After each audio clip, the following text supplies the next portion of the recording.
Start से वापस चालू करेंगे, गुड आफ्टरनून से वापस गुड आफ्टरनून बोलना अब तुम लोग। हो गया ना? ये जूम वालों का लिंक गया क्या? जूम वालों को बोल दिया ना ज्वाइन करो? आ रहे हैं ना सब? चलो ठीक है।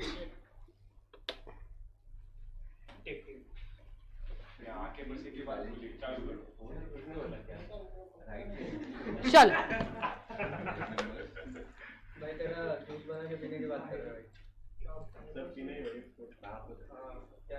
हाँ नहीं ऐसा कुछ नहीं क्यों?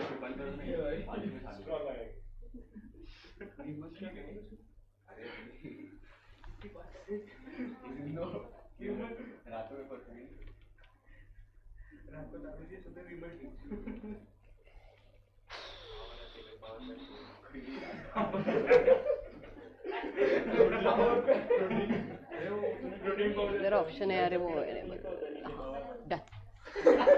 Everything is right now, everything is right. चल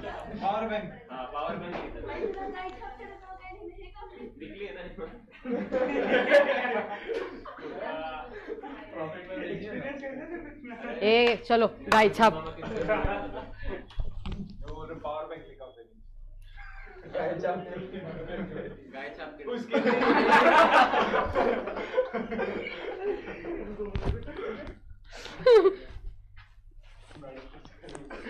मैं सोच रही हूँ किस किस पे लिखा होगा ऐसे, अगर तुम बोल रहे हो पावर बैंक तो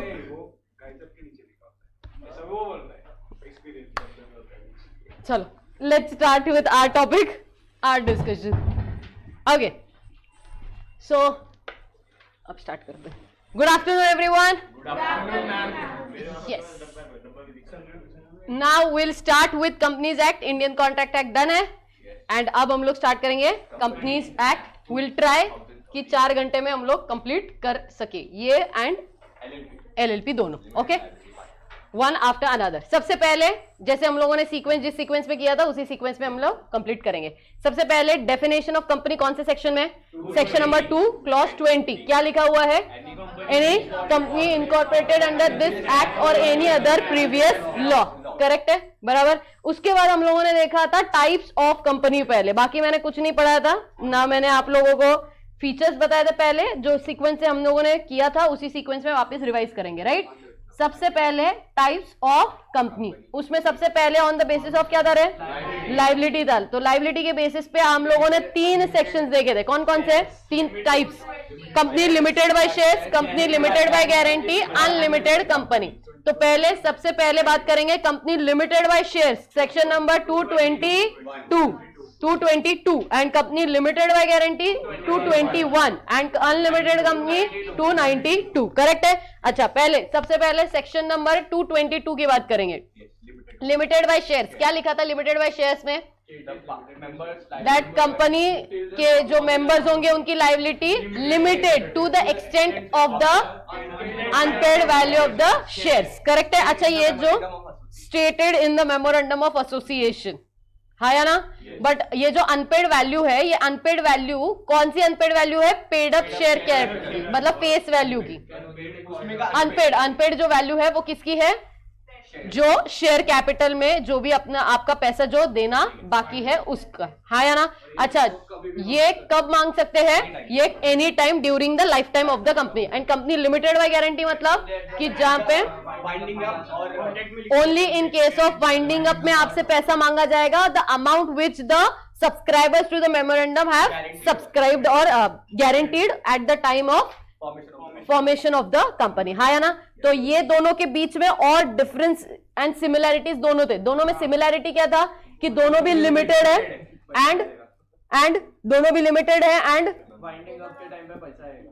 इधर तो वाइंडिंग अप में आएगा, इधर वाइंडिंग अप में भी आ सकता है, ड्यूरिंग द लाइफ टाइम भी आ सकता है, कभी भी आ सकता है, कोई दिक्कत नहीं, हाँ या ना। अच्छा दोनों के पास क्या होता है? सेपरेट लीगल एंटिटी, बराबर है। बाकी फीचर्स ऑफ कंपनी दोनों के पास कॉमन रहेंगे। अच्छा दोनों में अगर डिफरेंशिएशन पूछा, 2 मार्क के लिए पूछा तो ठीक है, तुम लोग बता सकते हो, डिफरेंस बता सकते हो, या तुम लोग सेक्शन नंबर्स बता सकते हो, तुम लोग during the life time winding up बताओगे। और पूछा तो क्या लिखोगे?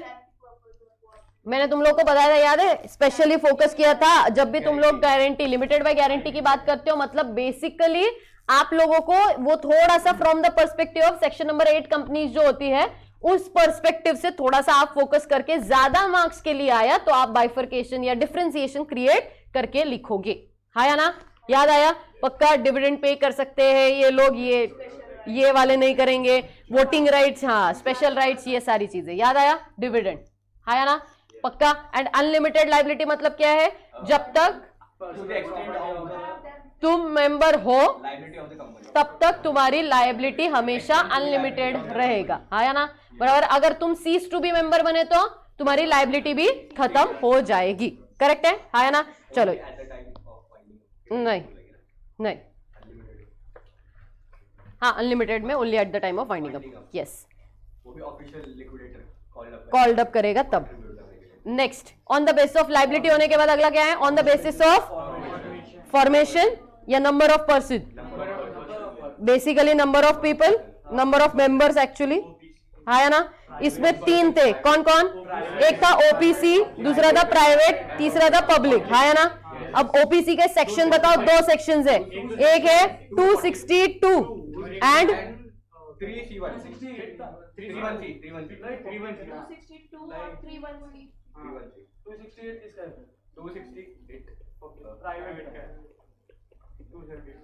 ओके, ठीक है। 262, 261, 268, 271 एंड 3(1)(c). 3(1)(c) में क्या लिखा है?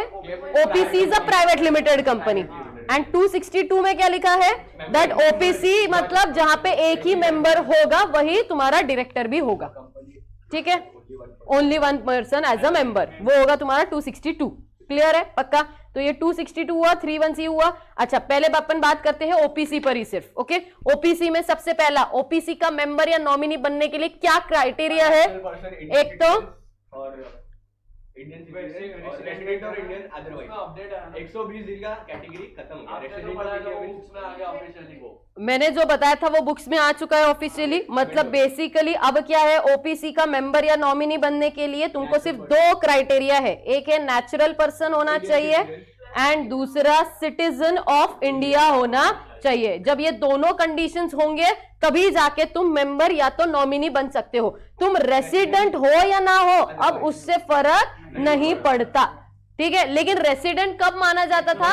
जब वो इंडिया में not less then 120 days in the immediate preceding during immediately preceding financial year. ध्यान रखना, ये during immediately preceding financial year. अगर 120 डेज से ज्यादा के लिए है इंडिया में तब जाके हम उसको रेसिडेंट मानते थे, अदरवाइज हम उसको रेसिडेंट नहीं मानते थे। बट अभी के क्राइटेरिया के हिसाब से यहाँ पे अगर आपको मेंबर भी बनना है या नॉमिनी बनना है तो कोई फर्क नहीं पड़ता, तुम रेसिडेंट हो या ना हो, फर्क नहीं पड़ेगा। बस ध्यान रखना नेचुरल पर्सन चाहिए एंड इंडियन सिटीजन चाहिए। क्लियर है? पक्का। अगला पॉइंट, क्या वो ओपीसी कभी भी किसी भी दूसरी कंपनी की होल्डिंग या सब्सिडरी बन सकता है क्या? नहीं। अगर तुम में इतनी औकात है कि तुम होल्डिंग सब्सिडरी वाला रिलेशन फॉर्म कर रहे हो तो तुम 1 पर्सन कंपनी में आओ ही मत। Simple, clear? ठीक है। दूसरा पॉइंट, होल्डिंग या सब्सिडरी, इसीलिए सब्सिडरी क्यों नहीं बन सकती? क्योंकि सब्सिडरी बनने के लिए more than half of the voting power किसी और कंपनी ने होल्ड करना चाहिए। इधर पहला ही क्राइटेरिया है कि नेचुरल पर्सन चाहिए, तो सब्सिडरी तो वैसे ही बनने का सवाल आएगा ही नहीं। क्लियरली वहां पे और एक लाइन लिखा हुआ है, क्या 1 पर्सन कंपनी एनबीएफसी एक्टिविटीज में इन्वॉल्व हो सकता है क्या? नहीं हो सकता। क्लियर है? क्या वो सेक्शन 8 कंपनी बनकर नॉन प्रॉफिट के लिए बन सकता है क्या? नहीं बन सकता। अच्छा, क्या 1 पर्सन कंपनी का जो नॉमिनी होता है उसको निकालना है, मेंबर को निकाल सकता है?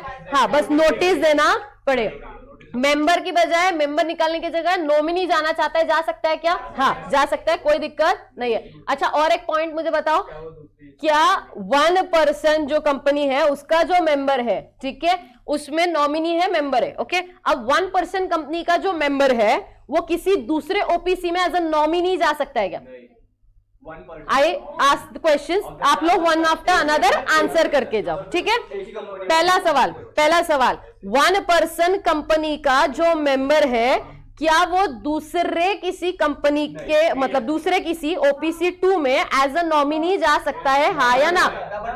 जा सकता है। पहला पॉइंट क्लियर है। लेकिन अगर इस ओपीसी के मेंबर की डेथ हो गई तब जाके उसको यहां से या तो यहां पे दोनों में से एक को चूज करना पड़ेगा। पहला पॉइंट क्लियर है सबको। सेकंड पॉइंट, जो ओपीसी का जो नॉमिनी है, ठीक है, ओपीसी का ये जो नॉमिनी है, ये अपनी खुद की ओपीसी चालू कर सकता है क्या? खुद की, हाँ खुद की कर सकता है। नहीं मतलब बेसिकली इसी का मैंने एक्टिव पैसिव बताया जानबूझ के, ठीक है, कर सकता है क्या? हाँ, कोई दिक्कत नहीं है। यहां पे वो बस दूसरा कोई और नॉमिनी लाएगा। अच्छा, तीसरा पॉइंट, एक ओपीसी का जो मेंबर है, ठीक है, वो किसी दूसरे प्राइवेट कंपनी या पब्लिक कंपनी का मेंबर बन सकता है क्या? नहीं। हाँ या ना?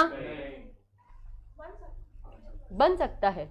लाइन वो है, देखो इधर तुम कितने भी हजारों कंपनी, फिर तो मैं कभी जिंदगी में रिलायंस के शेयर से नहीं होल्ड कर पाऊंगी कि अगर मैं मेरी 1% कंपनी में मेंबर हूं तो। 200 वाले मेंबर की 200 इज प्राइवेट कंपनी, समझा? अगर ऐसा हुआ तो मैं जिंदगी में कभी किसी कंपनी के शेयर ही नहीं ले पाऊंगी ना, क्योंकि शेयर्स लिए तो मैं मेंबर बन जाऊंगी।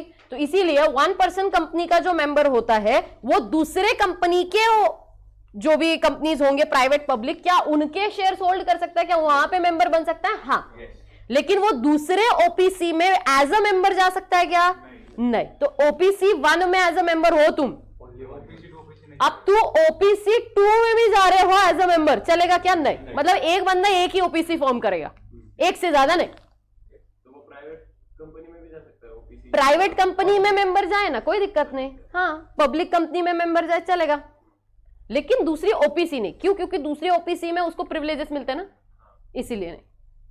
ठीक है, क्लैरिटी? पक्का? आगे बढ़ू, नेक्स्ट क्वेश्चन पे जाएं। डन। उसके बाद अब ओपीसी के जितने भी पॉइंटर्स थे वो सारे हमारे कंप्लीट हो चुके हैं। अब एक बार सिर्फ नोट से सिग्निफिकेंट पॉइंट्स जो है वो देखेंगे हम। पहला, ओपीसी एक ही मेंबर होता है, ठीक है, लिमिट कोई प्रिस्क्राइब नहीं है। वो अगर मर जाता है तो उसकी जगह पे कोई तो नाम होना चाहिए जो कि नॉमिनी का होगा। नॉमिनी को बस रजिस्ट्रार के पास अपना प्रायर रिटर्न कंसेंट देकर उसने अपना नॉमिनेशन, मतलब ई आर्टिकल्स एंड मेमोरेंडम में उसका नाम आ जाएगा। क्या वो जब चाहे तब विड्रॉ कर सकता है क्या? हाँ। क्या जब चाहे तब वो गिविंग नोटिस देके जा सकता है क्या? हाँ। क्या उसको नोटिस देकर निकाल सकते हैं क्या? हाँ। ये लाइन याद रखना, अगर नॉमिनी का नाम का चेंज हुआ इसका मतलब ये नहीं कि मेमोरेंडम में ही आप चेंज कर रहे हो। मेमोरेंडम के कोई भी क्लॉजेस में चेंज नहीं आता। यहाँ पे कौन बंदा बन सकता है? नेचुरल पर्सन एंड जो सिटीजन है, फिर रेसिडेंट और अदरवाइज है, फिर वो कोई फर्क नहीं पड़ता रेसिडेंट हो या ना हो। बट रेसिडेंट के लिए अपन क्या बोलते हैं? जो कि इंडिया में इमीडिएटली प्रीसीडिंग फाइनेंशियल ईयर में मोर देन 120 डेज के लिए स्टे करता है। क्या ओपीसी जो है वो दूसरे और become the nominee in more than 1 OPC? अच्छा, एक बंदा है जो मेंबर है, ठीक है, वो मेंबर एक नॉमिनी अपॉइंट कर चुका है। जो नॉमिनी है यहाँ पे वो और 4 कंपनीज में एज अ नॉमिनी जा सकता है क्या? I repeat my question. OPC है, मेंबर है उसमें, ठीक है, ये मेरे ओपीसी का नॉमिनी है, ओके, और यही नॉमिनी जो मेरे ओपीसी का है वो और 4 कंपनी में एज अ नॉमिनी जाना चाहता है, जा सकता है क्या? बट वो जब मेंबर बनेगा तो जा सकता है या नहीं? छोड़ने पड़ेगी ना, उसके पास ऑप्शन होगा। यस, वो छोड़ दे, बाकी चीजें ड्रॉप कर दे। क्लियर है? पक्का? डन। उसके अलावा क्या माइनर कभी भी बन सकता है क्या? ओपीसी का मेंबर या नॉमिनी नहीं बन सकता। क्या सेक्शन 8 में जाएंगे क्या कन्वर्ट करने के लिए? नहीं। एनबीएफसी एक्टिविटीज नहीं। ये क्लियर है? पक्का? ओपीसी के पॉइंटर्स क्लियर दिमाग में? कोई दिक्कत नहीं। नेक्स्ट, उसके बाद बात करेंगे private limited company. Private limited company 268। तो सबसे पहले नॉट द पहले अदर देन पब्लिक कंपनी है, ठीक है, बट ये तुम्हारे मर्जी से तुमने बोला है। पॉइंट क्या है यहाँ पे? प्राइवेट कंपनी मतलब 1 2 3। पहला पॉइंट क्या है? Who has prescribed paid up share capital as may be prescribed। आगे, restrict the transfer of share। ध्यान रखना यहाँ पे रेस्ट्रिक्शन है ऑन ट्रांसफर, प्रोहिबिशन वर्ड नहीं है। प्रोहिबिशन किधर है? इधर है कि लोगों से तुम पैसा नहीं मंगा सकते। So prohibition on invitation to the public to subscribe the securities of the company, but restriction to transfer the share। Transfer करना है शेयर्स का तो रेस्ट्रिक्शन करना पड़ेगा, एंड अगर प्रोहिबिशन है तो इसका मतलब लोगों से, पब्लिक से पैसा नहीं मांग सकते। ये क्लियर है?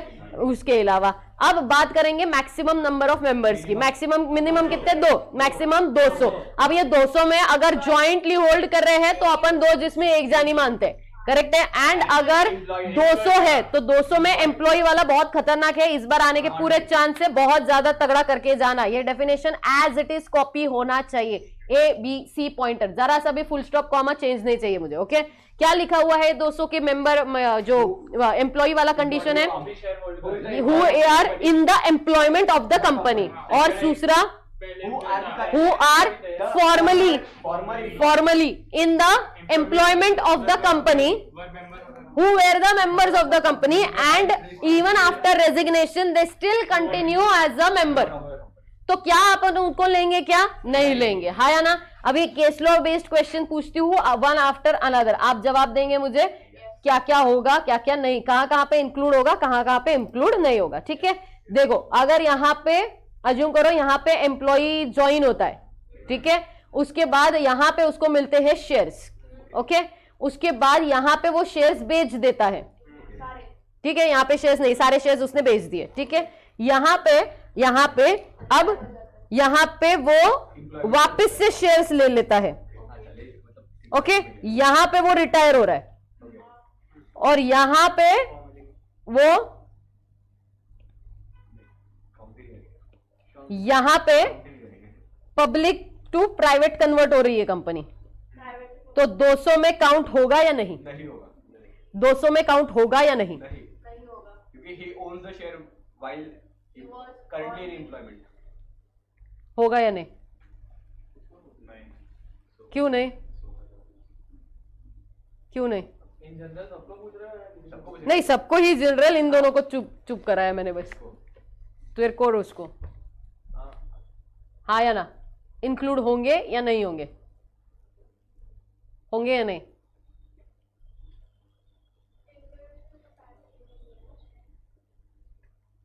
यहां पे तो एज ए एम्प्लॉय थे बट बाद में अभी रिटायर हो चुके हैं वो, और शेयर्स अभी भी उनके पास है,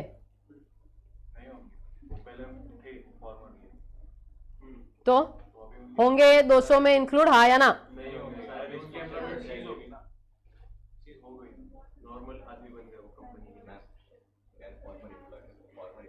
तो यहाँ पे 200 में इंक्लूड नहीं होंगे। क्यों नहीं होंगे? बिकॉज जब वो एम्प्लॉय थे तब उनको शेयर्स मिले थे। ठीक है, अगला सिचुएशन, ज्वाइन किया, शेयर्स बाय किए, शेयर सेल किए, यहां पे रिजाइन कर दिया, वापिस शेयर खरीदे, अब 200 में गिनेंगे या नहीं गिनेंगे? गिनेंगे। Even though you are ex employee, doesn't matter, यहां पे तुमने इंडिविजुअल कैपेसिटी में खरीदे। यस, क्लियर, पक्का, डन। कहां से, कौन से सिचुएशन में? सेकंड वाले या पहले वाले? पहले वाले में बोल। उसको कंपनी से शेयर्स मिले तो कंपनी से शेयर्स मिले, इसॉप ना, हाँ, नहीं नहीं नहीं नहीं, कुछ भी होने दे, as a employee you got the shares, not included. ठीक है, clear, can I go ahead? पक्का, नेक्स्ट। उसके बाद इसके अलावा बहुत डिफिकल्ट कुछ आएगा नहीं, बस ध्यान रखना प्रोविजन में आप लिखोगे definition, facts of the case लिख देना, कंक्लूजन है या नहीं है। ज्वाइन करने से पहले उसने शेयर बाय किए, हाँ, और एम्प्लॉयमेंट में है और एम्प्लॉयमेंट छोड़ दिया, इधर शेयर्स बाय किए, एम्प्लॉयमेंट में है, एक क्वेश्चन था एंड यहाँ पे शेयर्स, अच्छा रिजाइन किया ना पहले, रिजाइन किया, देन उसने शेयर बेचा, इधर शेयर, तो अभी काउंट होगा या नहीं होगा? होगा या नहीं होगा? 200 में, 200 में काउंट, पहले इधर उसने शेयर्स लिए, इधर एम्प्लॉयमेंट में आया वही बंदा, इधर रिजाइन करके गया और इधर शेयर सेल किए, तो 200 में काउंट होगा या नहीं होगा? सेल इधर हो गया, अरे इधर के टाइम में, और इधर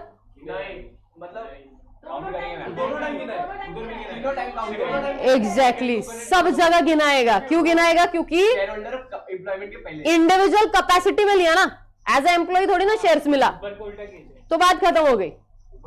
यस, बराबर, तो कंपलसरी गिनाएगा। चले आगे, पक्का, डन। तो प्राइवेट लिमिटेड कंपनी क्लियर है, क्रिस्टल क्लियर है दिमाग में। चलो नेक्स्ट, उसके बाद प्राइवेट कंपनी मिनिमम 2 चाहिए, मैक्सिमम 200 होंगे, रेस्ट्रिक्शंस होंगे, प्रोहिबिशन होंगे। OPC is a private company and small is also a private company. चलो स्मॉल कंपनी का section number is what 285। Small company का डेफिनेशन एज इट इज बताओ, इस बार आ सकता है पूरा चांस है, बताओ।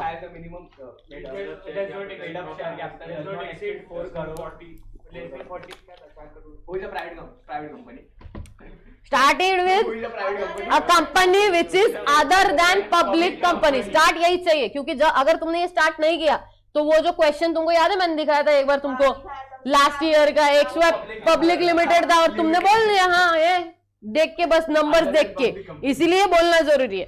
Small company according to section number 285 is a company other than public company whose paid up share capital does not exceed 4 crore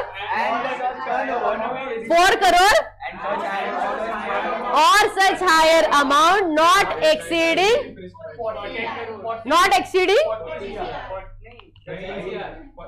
10 crore ना, paid up share capital 10 crore.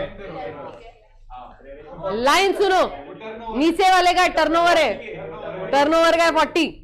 So the line is any company which is other than public company whose paid up share capital does not exceed 4 crore or such higher amount not exceeding 10 crore as may be prescribed and the turnover of according to P&L account of immediately preceding financial year does not exceed 40 crore or such higher amount not exceeding 100 crore as may be prescribed। as it is मतलब as it is and also joint subscript and also complete the and also complete the हाँ उसके बाद exceptions आएंगे remaining जो भी है।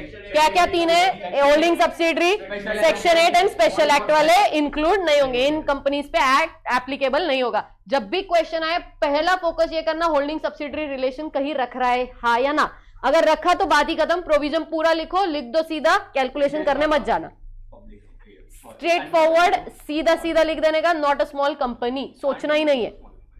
Clear है पक्का 100%। क्वेश्चंस मैंने लिए हैं, क्वेश्चन आंसर राइटिंग प्रैक्टिस में भी क्वेश्चंस लिए हैं, देख लेना एक बार। चले आगे नेक्स्ट, उसके बाद ये हुआ, उसके बाद स्मॉल कंपनी हुआ, 285 हुआ, पब्लिक कंपनी 271। पब्लिक कंपनी मतलब क्या है, and share paid up share capital as में भी प्रिस्क्राइब्ड, बट वो कुछ है नहीं।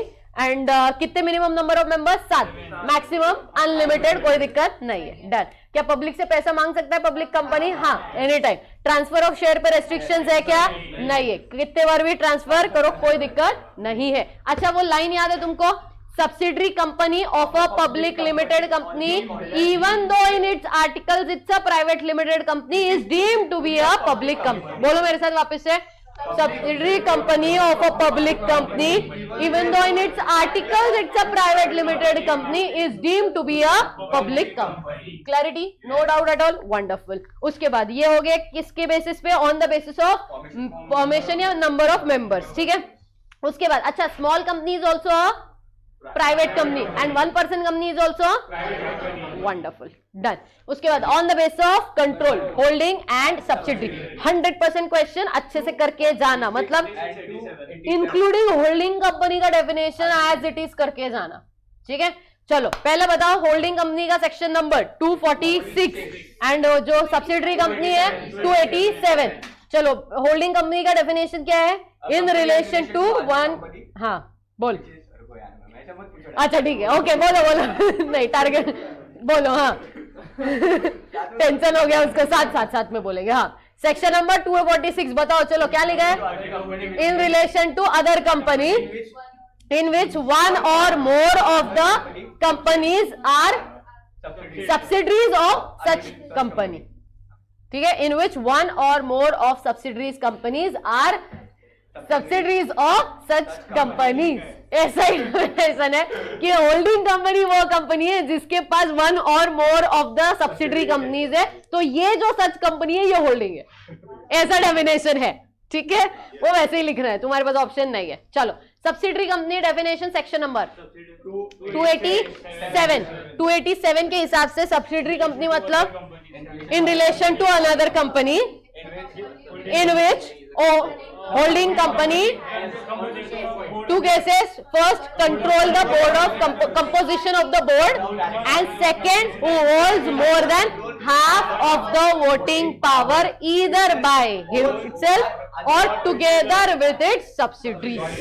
याद है पक्का 100%। अच्छा मुझे एक बात बताओ, अगर मैंने किसी कंपनी के 75% शेयर्स होल्ड किए हैं तो क्या होल्डिंग सब्सिडरी रिलेशन आएगा क्या? हाँ या ना? पागल, नेचुरल पर्सन है, कहां से आएगा? इतना होल्डिंग कंपनी का डेफिनेशन क्या के लिए देगा फिर?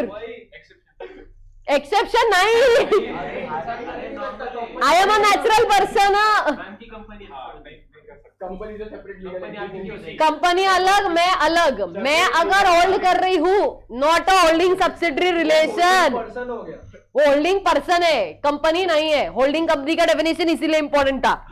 क्लियर है? आगे नेक्स्ट, अगर किसी कंपनी ने किसी दूसरी कंपनी के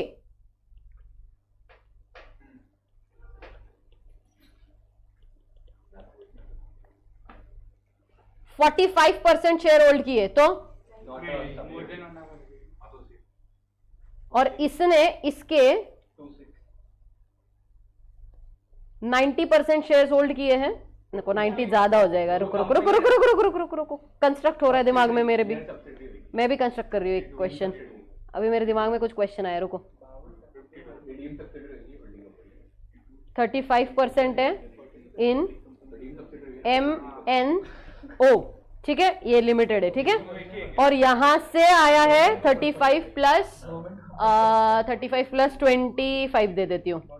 चलो बताओ, XYZ ने कितना होल्ड किया है MNO में? 25, एंड ABC ने कितना होल्ड किया है? 35। तो बताओ मुझे, MNO limited holding subsidiary relation रखता है या नहीं? थैंक गॉड, ये क्लिक हुआ ना तुमको? क्यों नहीं है? बिकॉज कोई समझ, ये दोनों होल्डिंग सब्सिडरी रख ही नहीं रहे कि अपन वो डीम्ड होल्डिंग या सब्सिडरी तक पहुंचे, मतलब holding subsidiary according to definition तक पहुंचे।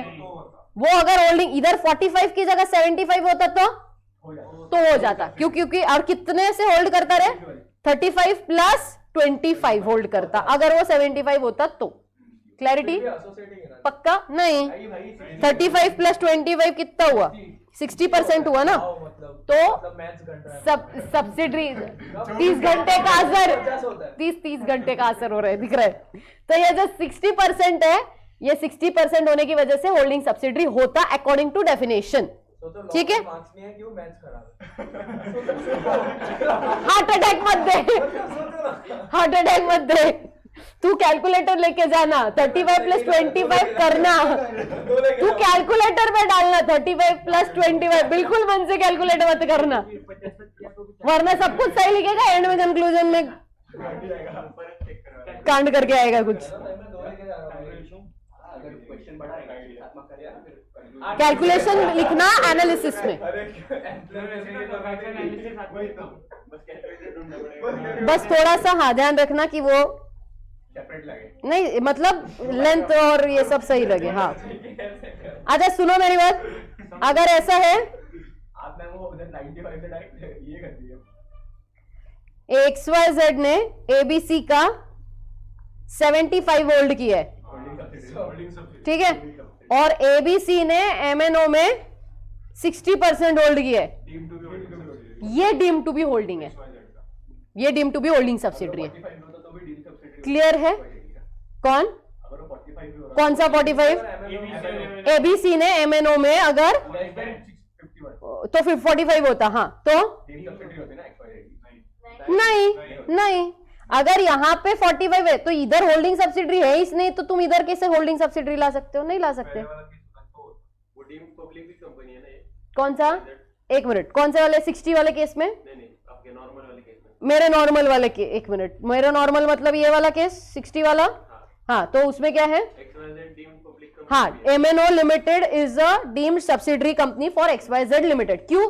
क्योंकि अकॉर्डिंग टू डेफिनेशन कब आता? जब ये सिचुएशन है, ये वाला, क्योंकि डेफिनेशन में ही लिखा है ना कि more than half of the voting power either by itself और टुगेदर विद इट्स वन और मोर सब्सिडरीज।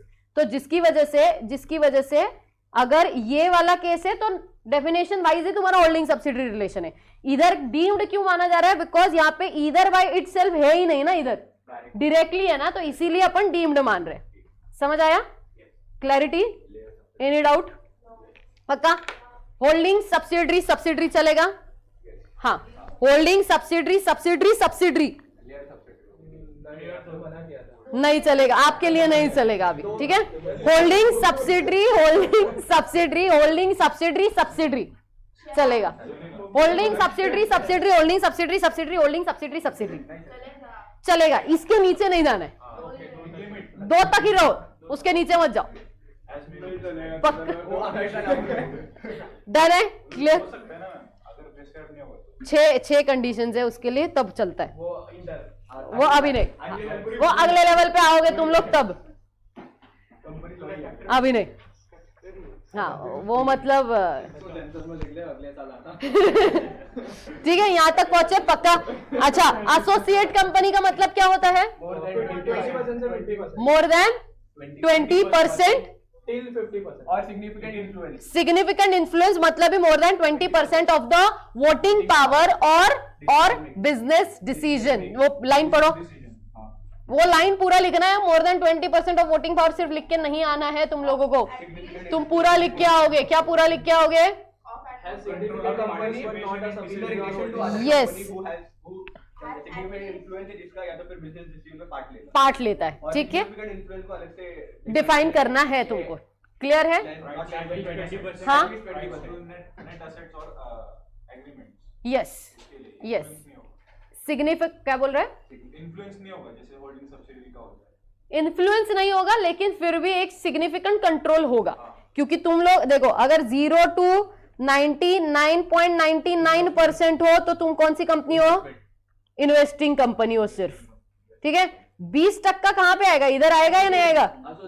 आएगा ना? हाँ, एटलीस्ट वर्ड है, ठीक है? वो वर्ड्स में हेरा फेरी मत करना। टिल 50% क्या आएगा? एसोसिएट। 50.01 भी हुआ तो तुम होल्डिंग सब्सिडरी अप टू 99.99% तक।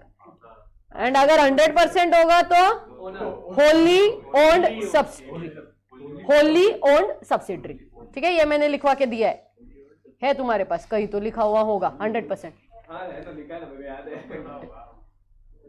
इतना पूरा खाली कैसे तेरा ये? दूसरे जगह लिखा होगा। ये मेरा भरा हुआ है। अच्छा, ऐसा उल्टा हो गया क्या? रोल रिवर्स हो गए तुम्हारे? मैंने लिखा है। चलो, डन, क्लियर? अच्छा, एसोसिएट कंपनी सुनो ना, आर्यन के बुक में लिखा था। मैंने गलत पेज खोल के बैठा। धोखा, बच्चा चोर की प्लानिंग कर रहा है तू। करके बैठे। इसके बाद जाना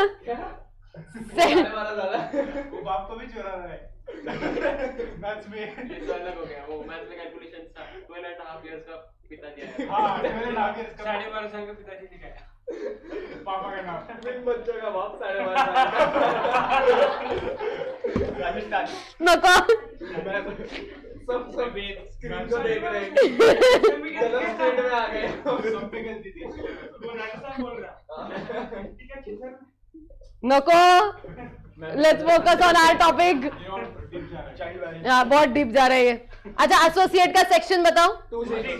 26, ठीक है? ये याद है? ओके, ये क्या था? On the basis of control. Investing का नहीं है ना? नहीं, ठीक है? On the base of control. Okay, अगला है on the basis of listing, on the base of access to capital. Correct है? उसमें 2 है, लिस्टेड एंड अनलिस्टेड। लिस्टेड का सेक्शन नंबर 252। ओके, उसमें क्या लिखा हुआ है? लिस्टेड कंपनी मतलब on recognised stock exchange. And उसका एक्सेप्शन याद है तुमको? क्या लिखा है? All the companies who are listed on stock exchange और who are in the process of listing are not considered as listed company. याद है तुमको? और अनलिस्टेड मतलब other than listed, out. Next, उसके बाद अच्छा, उधर सिक्योरिटी का मतलब याद रखना, वो सिक्योरिटीज का मतलब सिकरा एक्ट के हिसाब से है। नहीं, वो 2H, section number 2H of securities contract act, सिकरा एक्ट के हिसाब से जो सिक्योरिटी का डेफिनेशन है, वो डेफिनेशन के हिसाब से सिर्फ शेयर्स नहीं आएंगे, सब कुछ आएगा। सिक्योरिटीज का बहुत लंबा लिस्ट है उसमें। Okay, done. नेक्स्ट, उसके बाद अगला on the basis of other companies है। अब बेसिस खत्म, तो सबसे पहला आता है गवर्नमेंट कंपनी, एक्सट्रीमली इंपॉर्टेंट, इस बार ध्यान रखिएगा, इस बार बहुत अच्छे से ध्यान रखना, गवर्नमेंट कंपनी आएगा। चलो बताओ, गवर्नमेंट कंपनी का definition is holding not less than 51% either by state government और बाय सेंट्रल गवर्नमेंट और partly by state and central government and also includes subsidiary company of such government company as well।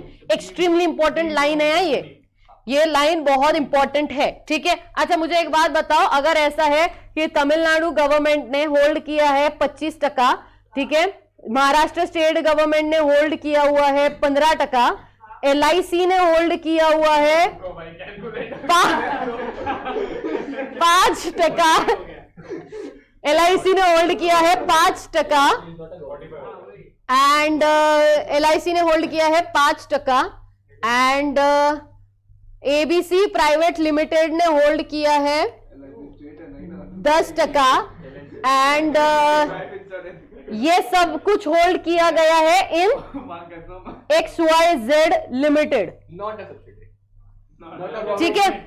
And रुको ना, रुको, अभी तक मैंने complete नहीं किया, यहां तक तो तुमको समझ में आ रहा है, ठीक है। ये सब कुछ होल्डिंग किसका है? XYZ लिमिटेड का है, ठीक है, यहां तक पहुंचे पक्का। अब ध्यान से सुनना, XYZ लिमिटेड ने MNO प्राइवेट लिमिटेड के 25% होल्ड किए, ठीक है, ओके, जिसमें स्टेट गवर्नमेंट ने होल्ड किया है 15% एंड सेंट्रल गवर्नमेंट ने होल्ड किया है 30%। एंड रुको रुको रुको, अभी तक मैंने खत्म नहीं किया, वेट, वही मुझे करना है, एक ही मिनट। एंड ये महाराष्ट्र स्टेट गवर्नमेंट का है एंड ये दिल्ली का है, एक मिनट रुको, बस एक ही मिनट रुको, ये दिल्ली का है, ठीक है, दिल्ली गवर्नमेंट का है, इसमें 25%, ठीक है। अब MNO ने, ठीक है, MNO ने होल्ड किया है टॉम लिमिटेड का 55%। अब बताओ टॉम लिमिटेड गवर्नमेंट है या नहीं?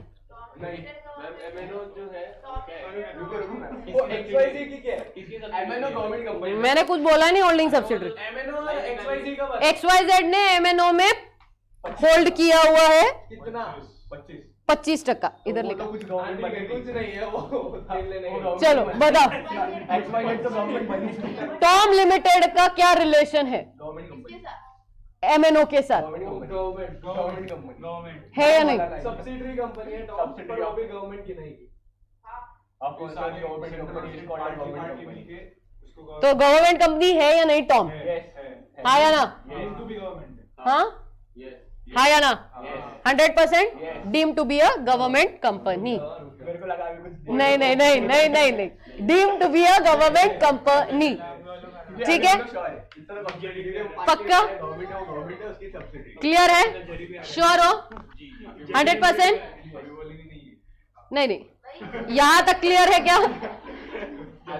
मैं और एक है मेरे पास, मैं और एक सम निकाल रही हूं, मेरे पास और एक सम है जो मुझे आप लोगों से पूछना है, बट ये क्लियर है क्या? ये है क्या होल्डिंग सब्सिडरी? गवर्नमेंट है क्या? गवर्नमेंट है क्या? हाँ हाँ है ना? चलो अगला पॉइंट हो गया क्या तुम्हारा? चलो सुनो मेरा पॉइंट।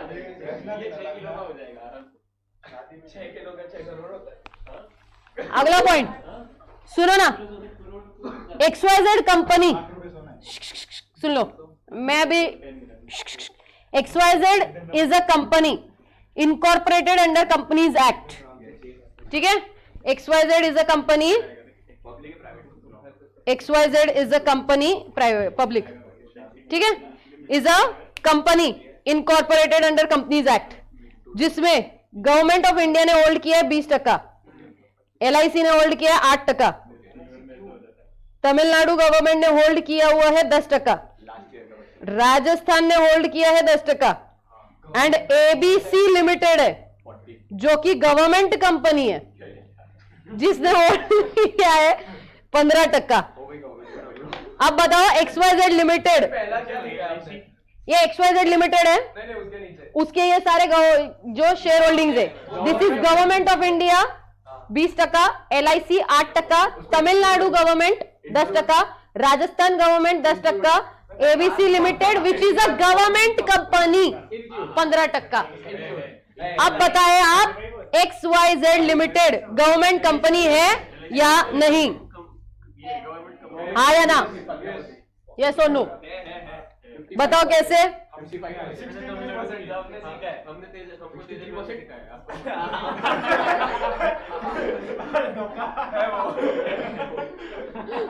दो का कैलकुलेशन बता।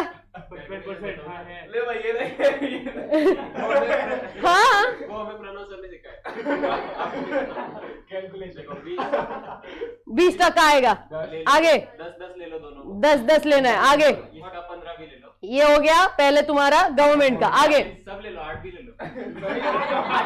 8 भी ले लूं करिए और 15 भी ले लूं तो टोटल कितना हुआ? गवर्नमेंट का होता है वो 22 LIC is a government company. Yes हाँ LIC is a government company. उसको जब तक एक्सक्लूड कर रहा था 63 तो वो एक से इसका आंसर पिछले वाले में आ गया बेटा LIC is a government company. इसको भी बोल रहा है गवर्नमेंट कंपनी देखो। चलो बताओ हाँ या ना? है या नहीं है? नहीं है। You are not here to learn, you are here to revise. Understand? पहला पॉइंट लाइन क्या था? नहीं वो सब्सिडरी वाला लाइन देखो क्या था? And also includes a company which is a subsidiary of a such government company. हाँ है ना?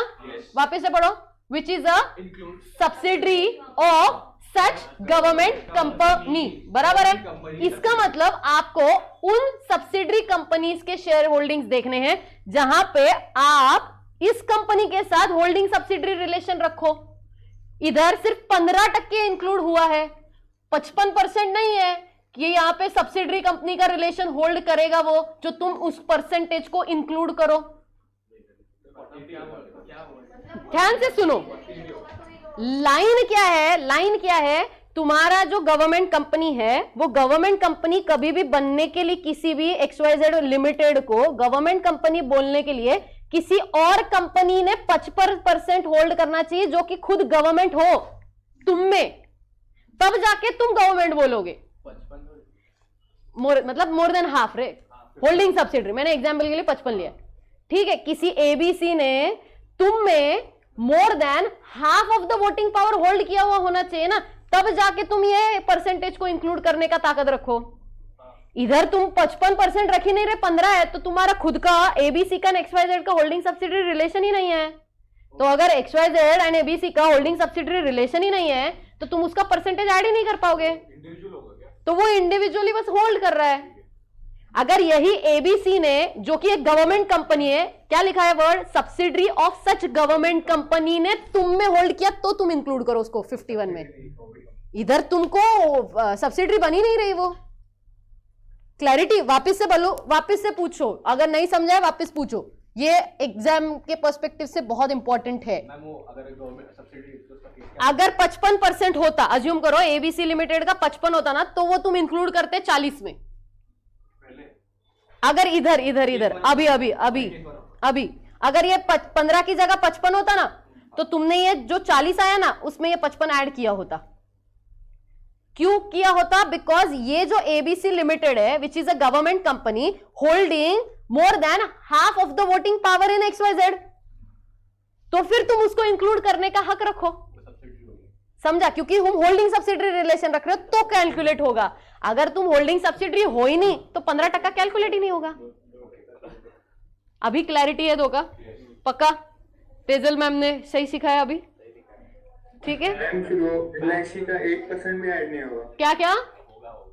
LIC का 8%। नहीं होगा, LIC का भी 8% नहीं होगा, क्योंकि LIC को भी उसका सब्सिडरी होल्डिंग रिलेशन लगेगा ना, तो वो भी होल्डिंग, ये भी इंक्लूड नहीं होगा और ये भी इंक्लूड नहीं होगा। सिर्फ क्या इंक्लूड होगा? 40% सिर्फ इंक्लूड होगा। क्या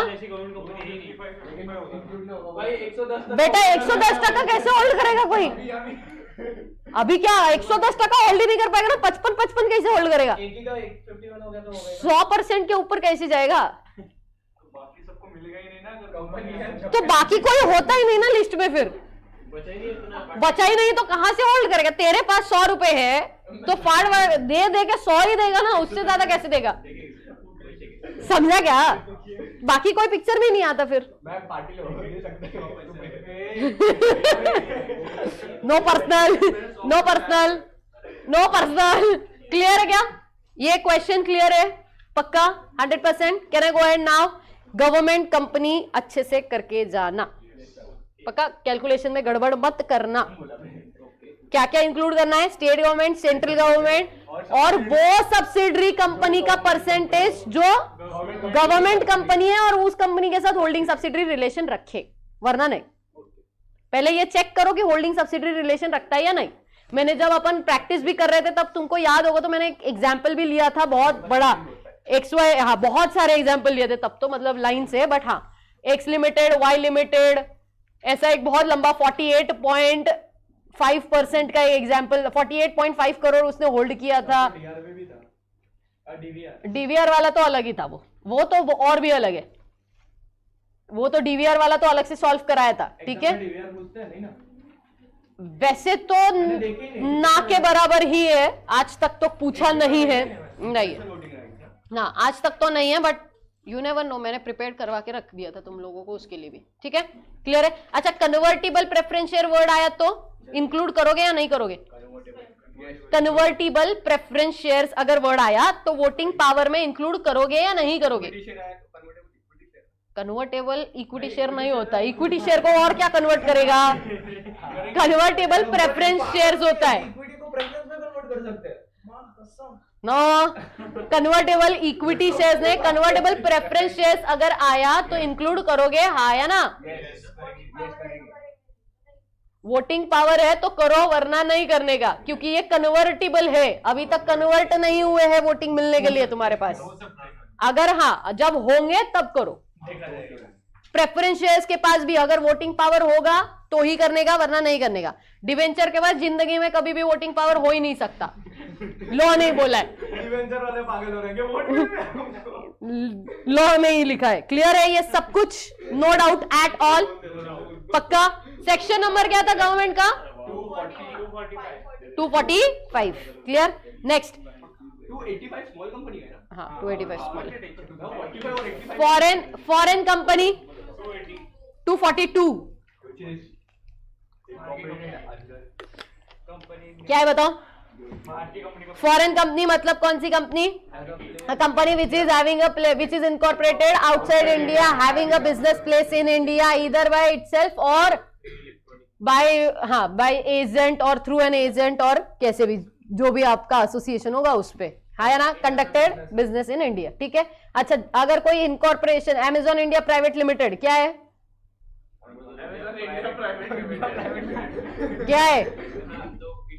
इंडिया की है, बाहर की है? इंडिया की है, क्योंकि incorporated in India.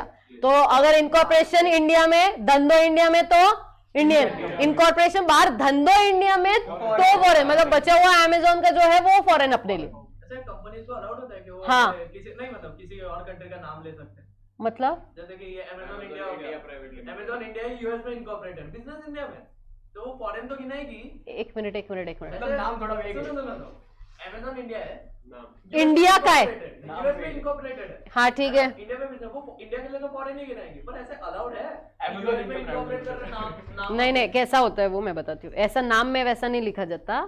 Amazon India मतलब मेरा क्या बोलना था?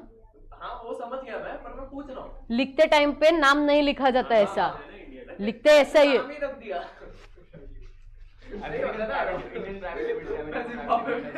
नहीं, नो। चलो नेक्स्ट, अगला सेक्शन 8 कंपनी। सबसे पहला सेक्शन 8 कंपनी किस बात के लिए होगा? which established to promote the charitable object. Charitable objects बताओ। सबसे पहला arts, commerce, science, then sports and education. मैंने सीक्वेंस कैसे याद करना है सिखाया है। Sports and education, then social welfare, charity, है ना, religion, and then protection of environment. Clarity? पक्का? अच्छा, वो डिविडेंड पे कर सकते क्या? नहीं कर सकते। क्लियर? पक्का? डन। नेक्स्ट, उसके बाद क्या? जो भी लाइसेंस होगा वो कौन देगा? सीजी देगा। होल्डिंग सब्सिडरी रिलेशन होगा क्या? नहीं। अच्छा, वो अगर प्रॉफिटेबल ऑर्गेनाइजेशन वाले जैसा काम करना स्टार्ट करे तो सेंट्रल गवर्नमेंट क्या लाइसेंस रिवोक करेगा? हाँ। और सेंट्रल गवर्नमेंट क्या क्या ऑर्डर दे सकता है? या तो कन्वर्ट कर दो तुम्हारा नाम प्राइवेट इनटू पब्लिक, दूसरा amalgamate with the any other section 8 similar object वाली कंपनी, या फिर बंद करने के लिए बोल सकते हैं, है ना। अच्छा, सेक्शन 8 कंपनी को इंडिपेंडेंट डायरेक्टर की जरूरत है क्या? नहीं। क्या सेक्शन 8 कंपनी को एनआरसी एसआरसी कमिटी की जरूरत है क्या? नहीं। याद है ना तुमको, नॉमिनेशन और वो वाली और stake share holders relationship committee की जरूरत नहीं है। अच्छा, सेक्शन 8 कंपनी कितने टाइम का नोटिस देती है जनरल मीटिंग का? नहीं वो ने आपने बोले थे फुल डेज बोले थे। हाँ, कुछ भी फेंकने का क्या मन में आएगा वो नंबर। कॉन्फिडेंस लेवल तो देख उसका। Clear 14 days. और वो पूरे हो गए, एक दिन कम हो गया। क्लियर एक दिन का हो गया। Clear 14 days. क्लियर है? पक्का? डन। अगला। अच्छा, मतलब अभी भेजोगे तो 15 दिन। नेक्स्ट, अगला डोरमेंट कंपनी। इस बार डोरमेंट कंपनी का डायरेक्ट क्वेश्चन आ सकता है, अच्छे से डेफिनेशंस करके जाना। हाँ, डायरेक्ट क्वेश्चन आएगा dormant company and 455 and significant, मैंने सुना, एंड सिग्निफिकेंट अकाउंटिंग ट्रांजैक्शन वाला। चलो, डोरमेंट कंपनी बताओ, सेक्शन नंबर 455 क्या बात करता है? विच इज एन, ऐसा है क्या इनएक्टिव डायरेक्टली? नहीं। स्टार्ट से बताओ। A company which is formed और incorporated for under this act for some future projects, asset और intellectual property and not doing any significant accounting transaction for more than 2 years है उधर लिखा हुआ ऐसा, हाँ या ना? 2 years का लिखा था। लिखा है, हाँ या ना? Yes। नहीं लिखा है वहां पे, वहां पे नहीं लिखा है। और inactive company, or inactive company which is not carrying out any significant accounting transaction for more than last 2 financial years। ठीक है? अब significant accounting transaction मतलब क्या होता है? रजिस्ट्रार का पैसा, लॉ का पैसा, उसके बाद ऑफिस मेंटेनेंस का झाड़ू पोछा पैसा एंड शेयर अलॉटमेंट का पैसा। ये 4 छोड़ के जो भी होगा वो सारा क्या है? सिग्निफिकेंट अकाउंटिंग ट्रांजैक्शन है। क्लियर है? पक्का? अच्छा, वो इनएक्टिव कंपनी मतलब कौन सी कंपनी? जो फाइनेंशियल स्टेटमेंट या annual return for more than last 2 financial year submit ना करे, वो फाइल नहीं किया वो। क्लियर है? पक्का? डन। नेक्स्ट, कौन सा वाला है? पब्लिक निधि। 0 मार्क्स। नहीं आएगा, नहीं आएगा, निधि छोड़ के जाना। नेक्स्ट, अगला। अगला public financial institution, section number 272। Public financial institution में उन्होंने सारी पब्लिक की LIC, IDB है, IDB, वो कंपनी आप डाल लेना। ठीक है? अच्छा, इनको पब्लिक क्यों बोला जा रहा है? Because govern by not less than, holding कौन कर रहा है? Not less than 51% of the shares were held by government, central, state और partly by central and state. Clear है? पक्का? टाइप्स ऑफ कंपनीज आउट देख लो एक बार। आउट है सारे? डन। नेक्स्ट, उसके बाद आगे चलेंगे, आगे बढ़ेंगे। इनकॉर्पोरेशन ऑफ कंपनी, ये तुमसे खुन्नस निकालने के लिए कभी कभी इंस्टीट्यूट डाल देता है। ठीक है? पहला पॉइंट, प्रमोटर्स का मतलब बताना है आपको। प्रमोटर मतलब कौन?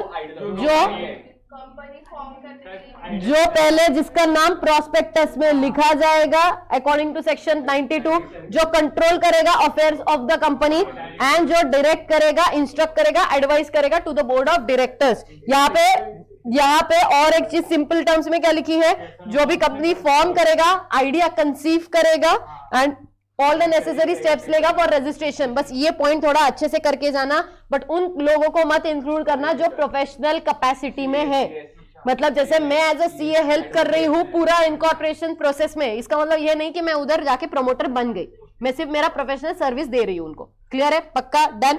उसके बाद formation of company, section number 3। अच्छा, formation of company is section number 3, जिसमें लिखा है कि मिनिमम नंबर ऑफ मेंबर्स कितने होने चाहिए। 1 पर्सन में 1, प्राइवेट में 2, पब्लिक में 7। बराबर? ये कहां लिखा है लेकिन? सेक्शन नंबर 3 में। ये है फॉर्मेशन। इनकॉर्पोरेशन है तुम्हारा सेक्शन नंबर 7 एंड इफेक्ट है 9। ये याद रखना। ओके? अच्छा, अब इनकॉर्पोरेशन स्टेप्स क्या क्या है? सबसे पहले तो डॉक्यूमेंट देने पड़ेंगे, filing with the register all the documents, DN number वगैरह, वो सारी लिस्ट लंबी उन्होंने दी हुई, मैंने समरी नोट्स ऑलरेडी दिए हुए हैं, वहां से लिस्ट देख के खत्म कर देना। ठीक है?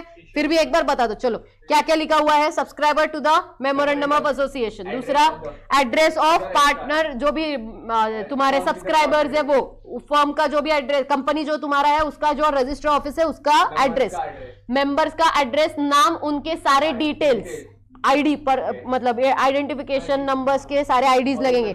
अलग जो पॉइंट लिखा है वो डीआईएन के लिए वापस से लिख, किधर गया वो डीआईएन वाला पॉइंट? हाँ, इधर इधर डीआईएन वाला, इसके लिए किधर गया? Director identification number. ठीक है? तो इसके लिए ये वाला पॉइंट वापस से लिखा है कि particulars of the surnames of the subscriber to the memorandum. इधर भी सब्सक्राइबर है, इधर भी सब्सक्राइबर है, बट दोनों में फर्क क्या था? इधर डीआईएन नंबर, मतलब डायरेक्टर के बारे में, जो फर्स्ट डायरेक्टर होता है उसकी बहुत इज्जत होती है उसको, क्योंकि बजानी भी उतनी होती है सबकी, मतलब सब लोग मिलके उसकी बजाएंगे अगर कांड हुआ तो, इसीलिए ये अलग से लिखा गया है। ठीक है? उसके बाद यहाँ पे ध्यान रखना, ये चीजें इंपॉर्टेंट है कि ये चीजें नहीं होनी चाहिए। क्या क्या? सबसे पहला, कन्विक्ट नहीं होना चाहिए in the formation and management में। दूसरा, कभी भी गिल्टी या फ्रॉड या मिसबिहेवियर्स के लिए, ब्रीच ऑफ ड्यूटी के लिए 5 सालों में, पिछले 5 सालों में कभी भी पकड़ा नहीं जाना चाहिए। एंड ड्यूरिंग द फॉर्म, ये जो भी आप इंफॉर्मेशन दे रहे हो फॉर्मेशन के टाइम की, वो true and best of my knowledge होनी चाहिए। ठीक है? ये याद रखिएगा। ओके? क्लियर? अब अगर इसमें कुछ भी कांड हुआ तो अच्छा, पहले सीआईएन नंबर आएगा, सीआई, उसके बाद रजिस्टर, तुमको सीआईएन के बाद जितने भी कॉपीज है तुम सारे अपने रजिस्टर ऑफिस पे रख दोगे। फिर उसके बाद अगर तुमने कुछ भी कांड किया है तो तुम पकड़े जाओगे, या तो eight the time of incorporation या तो पोस्ट इनकॉर्पोरेशन। अगर तुमने फ्रॉड किया है 447 के अंदर सीधा सजा मानी जाएगी। और नहीं था 339 का ही नहीं था, 399 था, वो कंस्ट्रक्टिव नोटिस है। 399 कंस्ट्रक्टिव नोटिस। ठीक है? क्लियर है? आगे बढ़े।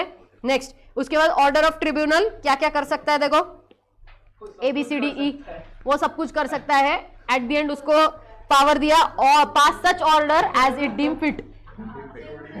बस ध्यान रखना OOBH होना चाहिए and all the transaction check करने चाहिए। क्या हो गया? चलो पढ़ो ABCDE। धोखा। चलो ABCD पढ़ो फटाफट।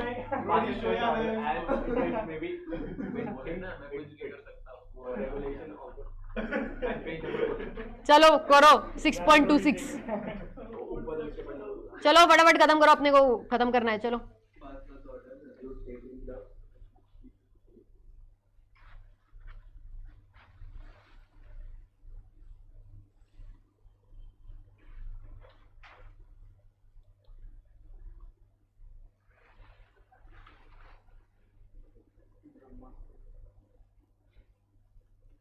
ठीक है?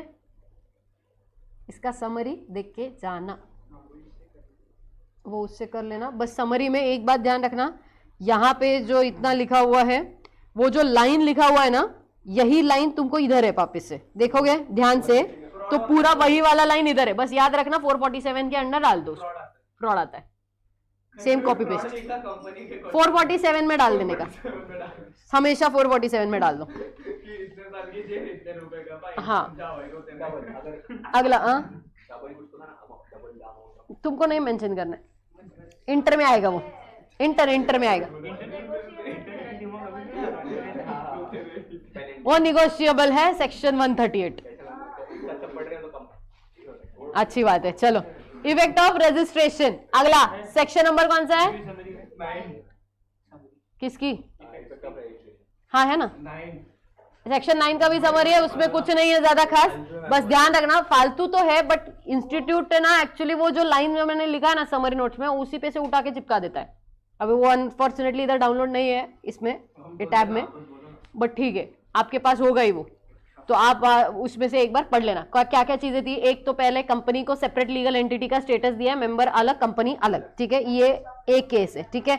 इसमें और एक पॉइंट ध्यान रखना, अगर कोई ऐसा सिचुएशन है जहां पे कंप्लीटली कोई कंपनी है, ठीक है, कोई कंपनी है जिसमें प्रेसिडेंट जो है इंडिया के वो होल्ड करते हैं ऑलमोस्ट, मतलब चलो मान लो 80%, और जो स्टेट गवर्नमेंट है चलो मान लो 20% होल्ड कर रहे हैं, ठीक है। तो इसका मतलब ये नहीं है कि ये जो कंपनी है एजेंट बन जाएगी इन लोगों की, ये एजेंट नहीं है, ये ध्यान रखना।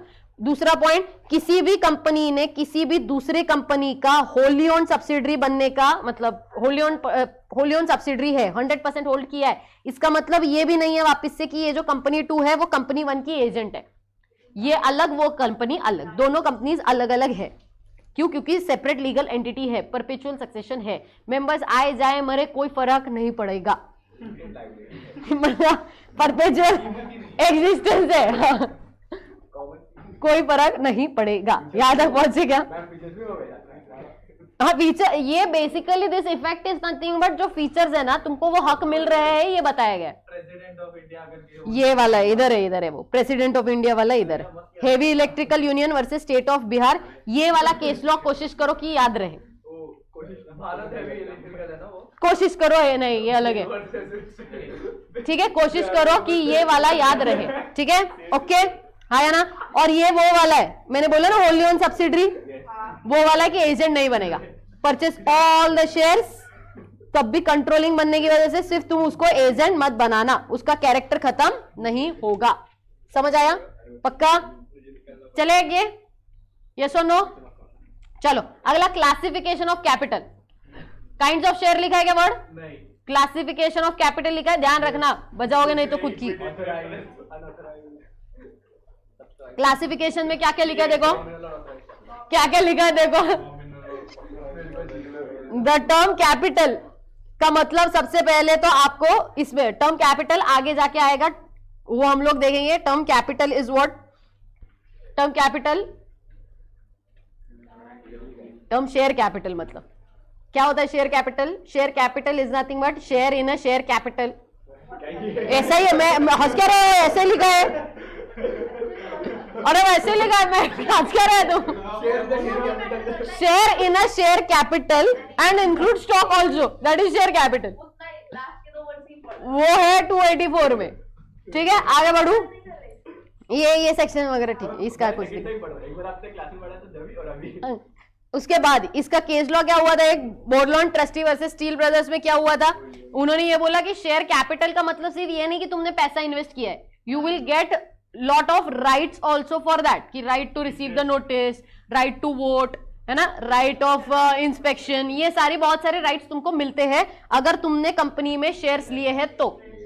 ये लाइन बताया किसमें गया था, इस वाले केस लॉ में, ओके। और इसके जो टाइप है वो क्या है, बोरलॉन ट्रस्टी, याद करो नाम, बोरलैंड ट्रस्टी वर्सेस गलती से आया तो क्या करोगे ना, गलती करके ब्रदर से वो आया तो ऐसा लिख देना, ठीक है। चलो अगला, नॉमिनल कैपिटल और रजिस्टर कैपिटल मतलब क्या है, ऑथोराइज कैपिटल मतलब क्या होता है, maximum amount of capital which a company can raise to a, हाँ ना। अगला ये वाला जो होता है यहाँ पे, ये अकाउंट्स वाला तुमको बेसिक आता होगा, है ना, यहाँ पे स्टैम्प ड्यूटी पे करना पड़ता है जो भी तुम्हारा ऑथोराइज कैपिटल होता है उस पे। एजुकेशन कैसे आएगा डायरेक्ट डायरेक्ट क्वेश्चन, इस पे आया तो डायरेक्ट आएगा, अंधा अमाउंट नहीं डाल सकते हैं 20 साल में एक बार तो पूछते, तो ये 20 में डालेगा हाँ पकड़ के देखो, 5-10 साल में तो एक आध बार पूछते हैं ऐसे बीच में से, ये क्या बात होती है मैम, 20 साल में 5 साल कुछ नहीं कर सकते। अगला,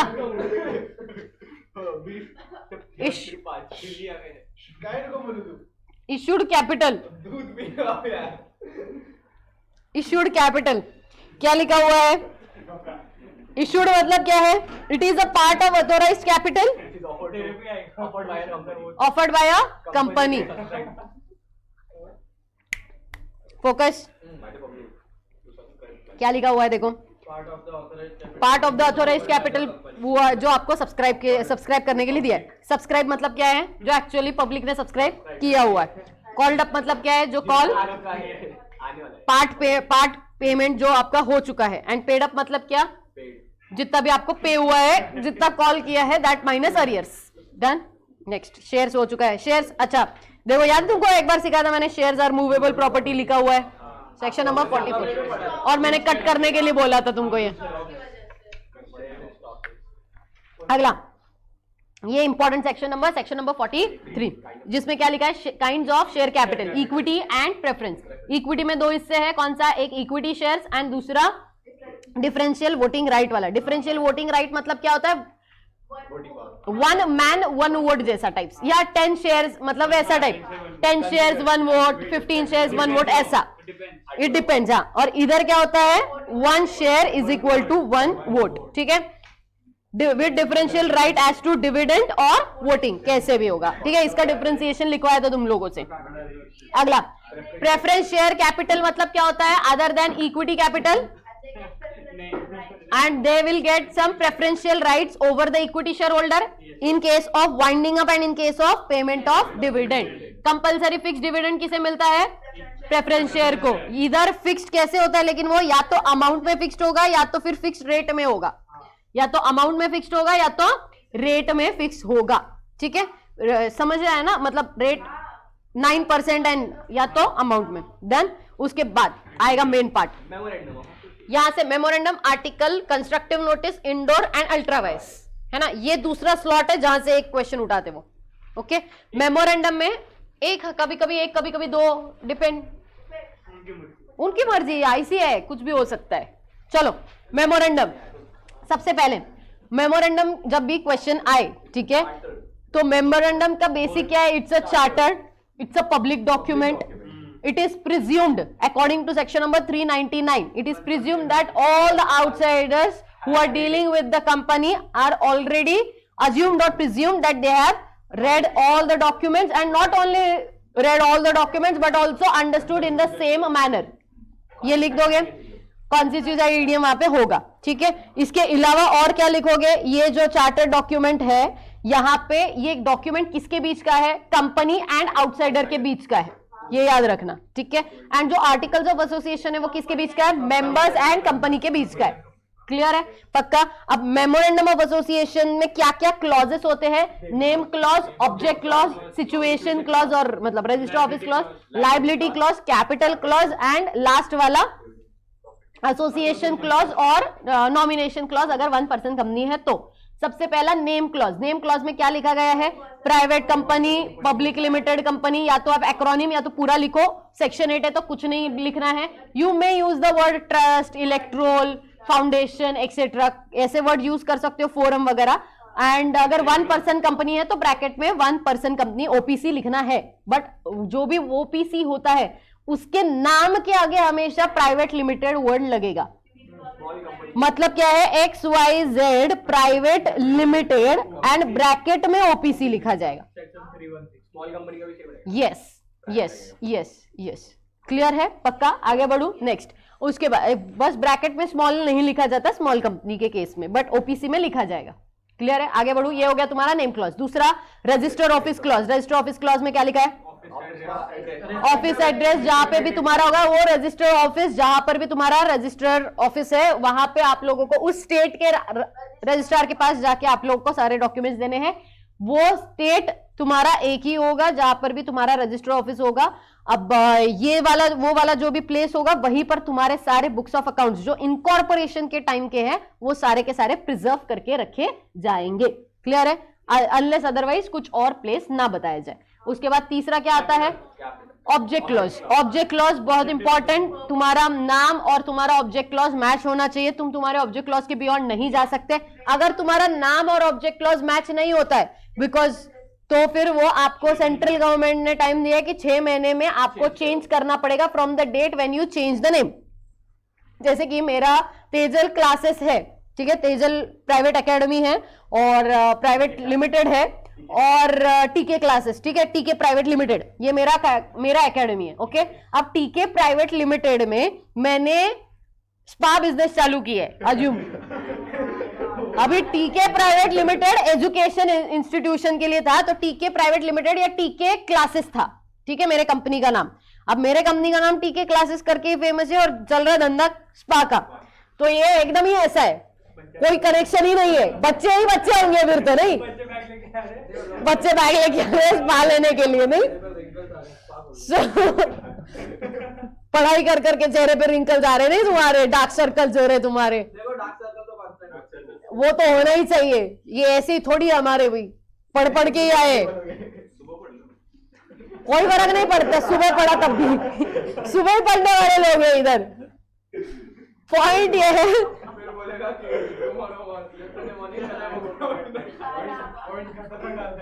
है ना, बीच में एकदम बराबर से फेंकता है वो।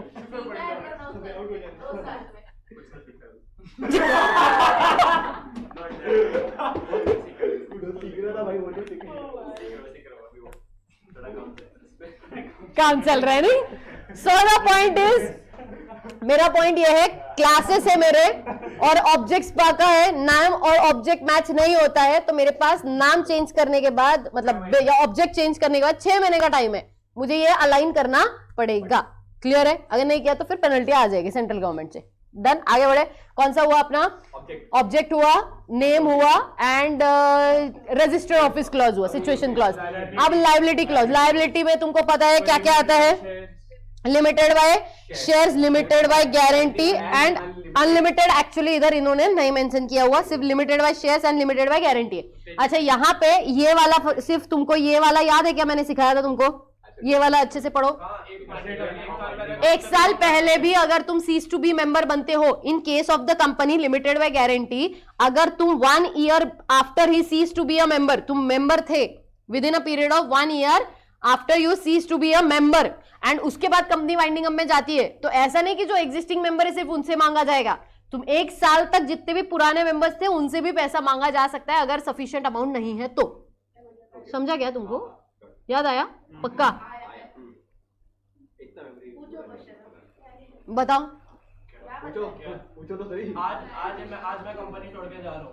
हाँ, 8 महीने हुए, कंपनी वाइंड अप हो गई। हाँ, और पैसे पे करने 1000, करेक्ट, मिले 800 ही। हाँ, 200 मेरे से भी मांगते। 200 इससे भी मांगे जा सकते हैं। क्यों? क्योंकि 1 साल पहले ये मेंबर था, 1 साल तक पीछे जा सकते हो। क्यों? क्योंकि ये जो बंदा है ये कुछ पता ही नहीं, ऐसे ही छोड़ गया। फिर कंपनी बोलते ओ वाइंड अप, क्योंकि ये जब छोड़ के गया, इसको शक हुआ था कि कंपनी वाइंडिंग अप में जा सकती है, इसलिए सीज टू बी मेंबर भी तो बन सकता है ना ऐसे सिचुएशन में, इसीलिए वो रिस्क 1 साल तक रहेगा। 1 साल तक वो रिस्क हमेशा रहेगा। ठीक है, तो यस, तो cease to be a member तुम बन गए, तो उसके बाद अगर गलती से कंपनी वाइंडिंग अप में जाती है और कंपनी के पास पैसा नहीं, तो तुम लिस्ट बी कॉन्ट्रीब्यूटरी जिनको बोलते हैं, आपसे पैसा रिकवर किया जा सकता है। यस, क्योंकि शब्द डेज नहीं है, ईयर है। क्लियर? वाइंडिंग अप होगा। अगला कैपिटल क्लॉज क्या है? कैपिटल मतलब आपको मेमोरेंडम ऑफ एसोसिएशन में, तुमको याद है ना, मैंने दिखाया था मेमोरेंडम ऑफ एसोसिएशन भी, तो उसके नाम के आगे एक शेयर लिखना। आईटीसी का देखा। हाँ, किसका? रिलायंस का भी दिखाया था और इसका भी था। आईटीसी का तो हाँ, पुस्तक को लिख सकते हैं। लेकिन मैं नंबर का चेक कर रहा है के बुक कौन पे। आईसीआई के बुक के पीछे तो आईटीसी ढूंढ रहा है। बेच रहे होंगे तो क्या पता, आउटसोर्सिंग। ITC, ICI, outsourcing. सस्ता दे तो वो क्लासमेट। हाँ, बट इसका मतलब ये थोड़ी कि वहां पे तू ढूंढे आईसीआई और आईटीसी, तुझे समझ रहा है? मतलब आईसीआई का ये इमेज है कि वो गलत काम नहीं करेंगे या ऐसी कंपनीज के साथ नहीं जुड़ेंगे जो गलत काम करते हैं। मतलब गलत मतलब हार्मफुल, गलत नहीं, हार्मफुल, हार्मफुल। गलत थोड़ी करते हैं। वही मैंने बोला, रेवेन्यू तो मिलता है उससे। हार्मफुल। गवर्नमेंट के लिए रेवेन्यू लड़के में यूज कहां से आता है? गवर्नमेंट के लिए रेवेन्यू है ना, लेकिन तुम्हारा तो हेल्थ डैमेज हो रहा है ना उससे। वो बात अलग है, हम इसके वाले तो चॉकलेट हम बेचने वाले, हमें क्या करना है? जिसका हेल्थ खराब हो वो देखे। हमारा सब चीजों से खराब हो रहा है। बात तो सही है। चलो, हम तो चॉकलेट लेने जाते हैं, फिर भी आ जाता है वो ऐसी कौन सी जगह जाता है तू चॉकलेट लेने के लिए कि तू वो मिलता है तुझे? नीचे नीचे नीचे टपरी के पास अवगढ़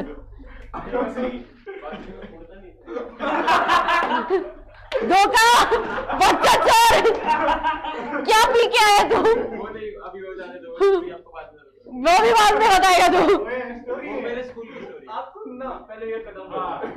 चलो एसोसिएट क्लॉज, अगला एटलीस्ट वन शेयर।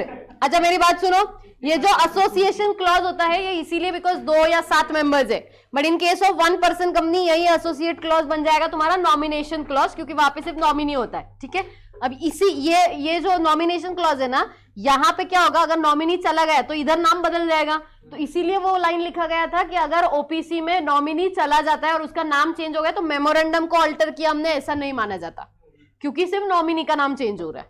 ठीक है, क्लियर है? अगला ये ठीक है, ये इसका कुछ नहीं। चलो next, doctrine of ultra vires. Doctrine of ultra vires, सबसे पहला doctrine of ultra vires, beyond the power of the companies आ रहे हो। अच्छा मुझे एक बात बताओ, beyond the power of companies आ रहे हो, ऑब्जेक्ट क्लॉज को डिपार्ट कर रहे हो तुम, तुम्हारे कंपनी के, जा सकते हो क्या? जा सकते हो क्या? वॉइड माना जाएगा। However if you are going beyond the powers of directors but within the power of the company, if ratification हुआ by share holders unanimous consent से, तभी जाके तुम जा सकते हो, अदरवाइज तुम नहीं जा सकते। 10% लिखा हुआ है डायरेक्टर्स के पावर के बारे में आर्टिकल्स ऑफ एसोसिएशन में या मेमोरेंडम में, और आप लोगों ने विड्रॉ किया 15% of your paid up share capital plus free reserve, मतलब बोरो किया है, विड्रॉ नहीं बोरो किया है। तो अब क्या ये रेटिफिकेशन करने की पावर मेंबर्स के पास है, हाँ या ना?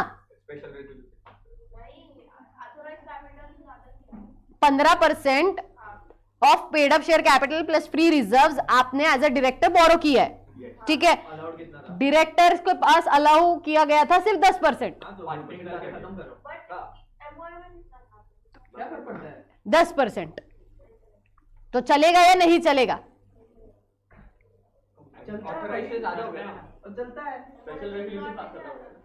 आपको समझना है पहला पॉइंट, एमओए में ऑब्जेक्ट क्लॉज लिखा जाएगा जहां पे लिखा जाएगा कि बोरो करने की पावर है। आर्टिकल्स में सारा जो रूल्स रेगुलेशंस है बोरो करने से रिलेटेड वो उधर लिखा जाएगा। आर्टिकल्स ऑफ एसोसिएशन रैटिफाई हो सकता है विद द शेयर होल्डर्स या मेंबर्स के कंसेंट से, यूनानिमस कंसेंट से। सो अगर 10% उधर लिखा है तो अलाउ किया जाएगा 15% वाला रैटिफाई करके। अगर रैटिफाई हुआ तो अलाउड है, रैटिफाई नहीं हुआ तो अलाउड नहीं है। व्हाई? बिकॉज कंपनीज एक्ट में लिखा हुआ है 20%, तो you are with in 20 but beyond director का पावर, जिसकी वजह से ये रैटिफाई हुआ तो ही अलाउ किया जाएगा। क्लियर है? अच्छा अगर तुम लोग ऐसे सिचुएशन में चले गए जहां पे वो मुद्रा वाला केस याद है तुमको, मैंने दिया था 5 करोड़ वाला, एक क्वेश्चन है जो मेरे क्वेश्चन बैंक में भी था, टेस्ट में भी डाला था, मुद्रा वाला 5 करोड़, मुद्रा फाइनेंस लिमिटेड ने 5 करोड़ विड्रॉ किया है, रेमेडी क्या है अवेलेबल वो बताए। और वो लास्ट इसमें भी आके गए, अभी के एग्जाम में आके गए। Question number 32 and 36 from my question bank.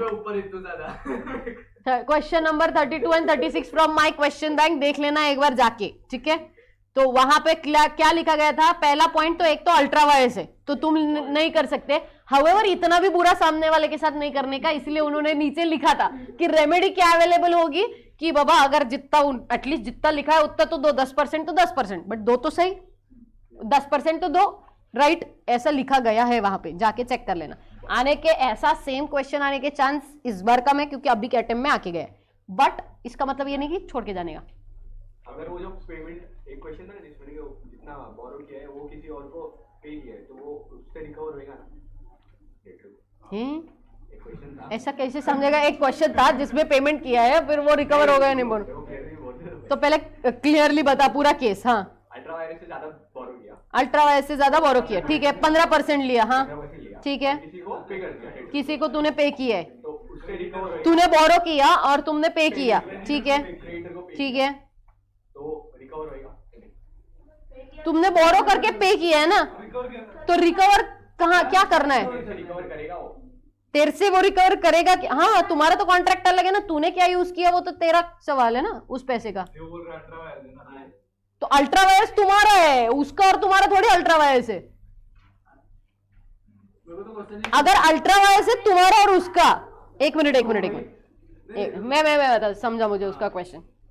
एक कंपनी, मैं समझाती हूँ। कंपनी है, एक कंपनी है, ठीक है, उसने बैंक से बोरो किया है, उसने बैंक से बोरो किया है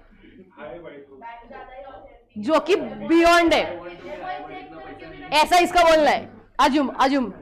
और इसने ये खर्चा भी कर दिया है, एक्सपेंस स्पेंड भी कर दिया है, खर्चा कर दिया है क्रेडिटर को पे करके। तो अभी बैंक क्या रिकवर कर सकता है क्या? नहीं कर सकता, क्योंकि अल्ट्रा वायर्स है इन दोनों का ट्रांजैक्शन। जितना अलाउड है उतना रेमेडी करके आगे जाके इंजंक्शन वगैरह ऑर्डर लगा के बैंक को ये रेमेडी दिया जा सकता है, कोर्ट ने बोला तो। डन, क्लियर यहां तक? अगला पॉइंट, अगर यहां पे ये जो ट्रांजैक्शन हुआ है अल्ट्रा वायर्स नहीं होता और इसमें स्पेंड किया होता तब भी रिकवर होता। अगला पॉइंट, अगर अल्ट्रा वायर्स है और स्पेंड नहीं किया है तो रिकवर कर सकते हैं, क्योंकि उसी के पास पैसे हैं तो कोर्ट ऑर्डर देगा रिकवर करने का। माइनर जैसा ही हो गया ना। हाँ, माइनर जैसे। ओके, डन, आगे बढ़े। अगला पॉइंट ये हो गया तुम्हारा अल्ट्रा वायर्स। हाँ, आगे अल्ट्रा वायर्स के प्रोविजंस में क्या क्या लिखोगे? पहले अल्ट्रा वायर्स मतलब बियॉन्ड द पावर्स। दूसरा लिखो, ये पहले ये लिखो कि ये जो किधर गया वो होली वॉइड एंड वो वाला पॉइंट, मैंने वो मार्किंग करके दिया है तुमको 1 2 3 4 5 तुम्हारे नोट्स में। हाँ, ये होली वॉइड एंड इनऑपरेटिव है ना, मैंने तुमको मार्किंग करके दिया होगा 1 2 3 4 5। तो वो वाले पॉइंटर्स आप लिखोगे पहले। अल्ट्रा वायर्स है, बियॉन्ड पावर नहीं जा सकते, अगर तुम डिपार्ट करते हो फ्रॉम द ऑब्जेक्ट क्लॉज तो परमिटेड है, बट सिर्फ तुमको विद इन एक्ट रहना पड़ेगा, अदरवाइज वो होली वॉइड हो जाएगा, null and operative in the eyes of law हो जाएगा। हाँ या ना? तो वो सारी चीजें आपको लिखनी है। एंड ये लिखोगे आप, पब्लिक डॉक्यूमेंट होता है ये, जो ओपन फॉर इंस्पेक्शन होता है, जिसकी वजह से ना तुम स्यू कर सकते हो किसी पे और ना तुम्हारे अगेंस्ट कोई भी केस ठोक सकता है, स्यू कर सकता है। ये क्लियर है? उसके बाद आप लिखोगे केस लॉ का नाम, जो कि है एशबेरी रेलवे कैरेज वर्सेस रिचे। इस केस में क्या हुआ था? ये जनरल कॉन्ट्रैक्ट के नाम पे वो रेलवे कंस्ट्रक्शन कंपनी को फाइनेंस कर रहा है, रेलवे कंस्ट्रक्शन कंपनी बनाने के, मतलब कंस्ट्रक्शन ऑफ रेलवे लाइन बनाने के लिए, जबकि वो ऑब्जेक्ट है ही नहीं तुम्हारा। तो ऐसे सिचुएशन में जनरल कॉन्ट्रैक्ट के नाम पे तुम ऐसा कुछ भी डाल सकते क्या? नहीं, जनरल उसी कॉन्टेक्स्ट में होना जरूरी है। इसीलिए यहां पे जो एशबेरी का केस हुआ था, यहां पे वो पैसा रिकवर नहीं होगा। क्लियर है? नहीं, केस एक्सप्लेन बिल्कुल नहीं करना है, सिर्फ एशबेरी वाला केस का नाम लिख के खत्म करना है। क्या रीचे पैसा ले सकता है जो लोन के लिए दिया है? बिल्कुल नहीं। यस, क्लियर है? पक्का? आगे बढ़े नेक्स्ट। उसके बाद ये बहुत इंपॉर्टेंट समरी है, क्या क्या लिखा हुआ है। पहला, ऑब्जेक्ट क्लॉज के बियॉन्ड गए चलेगा क्या? हाँ, बट उतना ही जाओ जितना तुमको एक्ट ने अलाउ किया हुआ है। अल्ट्रा वायर्स होगा तो नल एंड वॉइड माना जाएगा। अल्ट्रा वायर्स अगर रेटिफाई होगा यूनानिमस कंसेंट से तो चलेगा, बट सिर्फ तब जब डायरेक्टर के लिए अल्ट्रा वायर्स हो, लेकिन इंट्रा वायर्स द कंपनी हो। ओके, एंड आर्टिकल्स को स्पेशल रेजोल्यूशन पास करके तुम इंट्रा वायर्स बना देना। वो क्लियर? चले आगे। उसके बाद आर्टिकल्स ऑफ एसोसिएशन। इस बार आर्टिकल्स ऑफ एसोसिएशन पे एंट्रेंचमेंट को लेकर ध्यान से मेरी बात सुन लो। अब आरटीपी में एक सवाल है। ओके, क्या सवाल है? पूरा क्वेश्चन फ्रेम किया उन्होंने और उसके बाद एंट्रेंचमेंट प्रोविजन को लेके आपको आंसर करना है।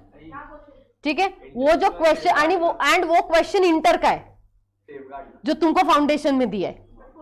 क्वेश्चन ऐसा है कि कुछ कांड हुआ है जहां पे तुमको जहां पे माइनॉरिटी का इंटरेस्ट प्रोटेक्ट करना है और पहले ऐसा प्रोविजन नहीं था। अब तुमको वो माइनॉरिटी को प्रोटेक्ट करने के लिए वो प्रोविजन आर्टिकल में डालना है। तो अब तुमको बताना है कि वो कंपनी कर सकती है नहीं। हाँ, लेकिन ये एक लाइन लिख के नहीं चलेगा। दो केस बनते हैं ना मैम, उसके दो है, एक प्राइवेट है और एक पब्लिक है। अगर याद, पहला पॉइंट यहां पे सुन लो ये क्वेश्चन का आंसर ताकि तुम्हारे दिमाग में बैठे, ताकि तुम लोग को याद रहे। पहला पॉइंट, एंट्रेंचमेंट प्रोविजन डाला जाता है या तो फॉर्मेशन ऑफ द कंपनी के टाइम पे या तो after formation, but with the consent of share holders. ध्यान से सुनो। इसके बाद इसके दो हिस्से होते हैं, एक होता है प्राइवेट, एक होता है पब्लिक। अगर प्राइवेट कंपनी है तो ऑल शेयर होल्डर्स का कंसेंट चाहिए एंड अगर पब्लिक है तो स्पेशल रेजोल्यूशन, मतलब 75% का कंसेंट चाहिए। बात समझ आई? एंड इसके बाद, ये होने के बाद तीसरा स्टेप होगा आरओसी को बताना है, तभी जाके तुम्हारा एंट्रेंचमेंट प्रोविजन तुम लेकर आ सकते हो, वरना नहीं। क्लियर है? पक्का? ये तुम्हारे दिमाग में रखो और तुम्हारे मॉड्यूल के बाजू में लिख के रखो, ये लिख के रखो मॉड्यूल के बाजू में। ये कौन सा है? ये है एंट्रेंचमेंट इनकॉर्पोरेशन के स्टेप्स। आपने लिखा है, मैंने लिखा है। मैंने लिखवाया है, 75% ऑल मेंबर्स लिखा है। मैंने लिखवाया है ऑलरेडी है। अच्छा, यहाँ पर है। आपको याद नहीं? ऑल मेंबर्स प्राइवेट, मतलब ऑल पे सर्कल किया है और लिखा है पब्लिक। नहीं, प्राइवेट होता है। मैंने लिखवाया है, वेरी नाइस। चलो फिर भी एक बार लिख दो। मैंने नहीं जान के। अच्छा, ये वाला जो है ना, ये वाला ध्यान से, ये वाला आता है, मतलब ये वाले के साथ आरओसी को बताना है। ये वाले पे मैं, तुमको याद है मैंने स्टार मार्क भी कराया होगा, मैं बोला होगा कुछ मत करो, बस इतना करके जाना, मैंने बोला था। आर्टिकल्स में सिर्फ 3-4 वाला पॉइंट ढंग से करके जाना, बाकी कुछ करो ना करो, है ना? एंट्रेंचमेंट वाला बोला था तुमको, तो वो इस बार आ सकता है, ध्यान से करके जाना इस बार। हाँ, ये लिख के रखो, अच्छे से करके जाना। 3 और 4 वाला पॉइंट, 3, 4, 5, हाँ आरओसी को बताना। और 3 आदमी ये लिखा है। हाँ ठीक है, वो अच्छे से करके जाना, बट याद से, बिना भूले। डायरेक्ट मैम एक साथ 3 पैराग्राफ लिखे हैं, 3 पॉइंट। हाँ चलेगा, कोई दिक्कत नहीं, बस अच्छे से। एंट्रेंचमेंट को, हाँ एंट्रेंचमेंट को एक्सप्लेन करेंगे तो उसको फॉर्मेशन में लिखेंगे। एंट्रेंचमेंट इज फॉर द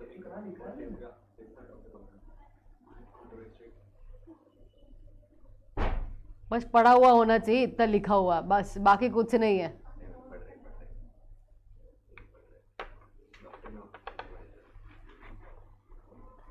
चले क्या आगे? डॉक्ट्रिन, जूम वालों तुम लोग भी लिख देना। डॉक्ट्रिन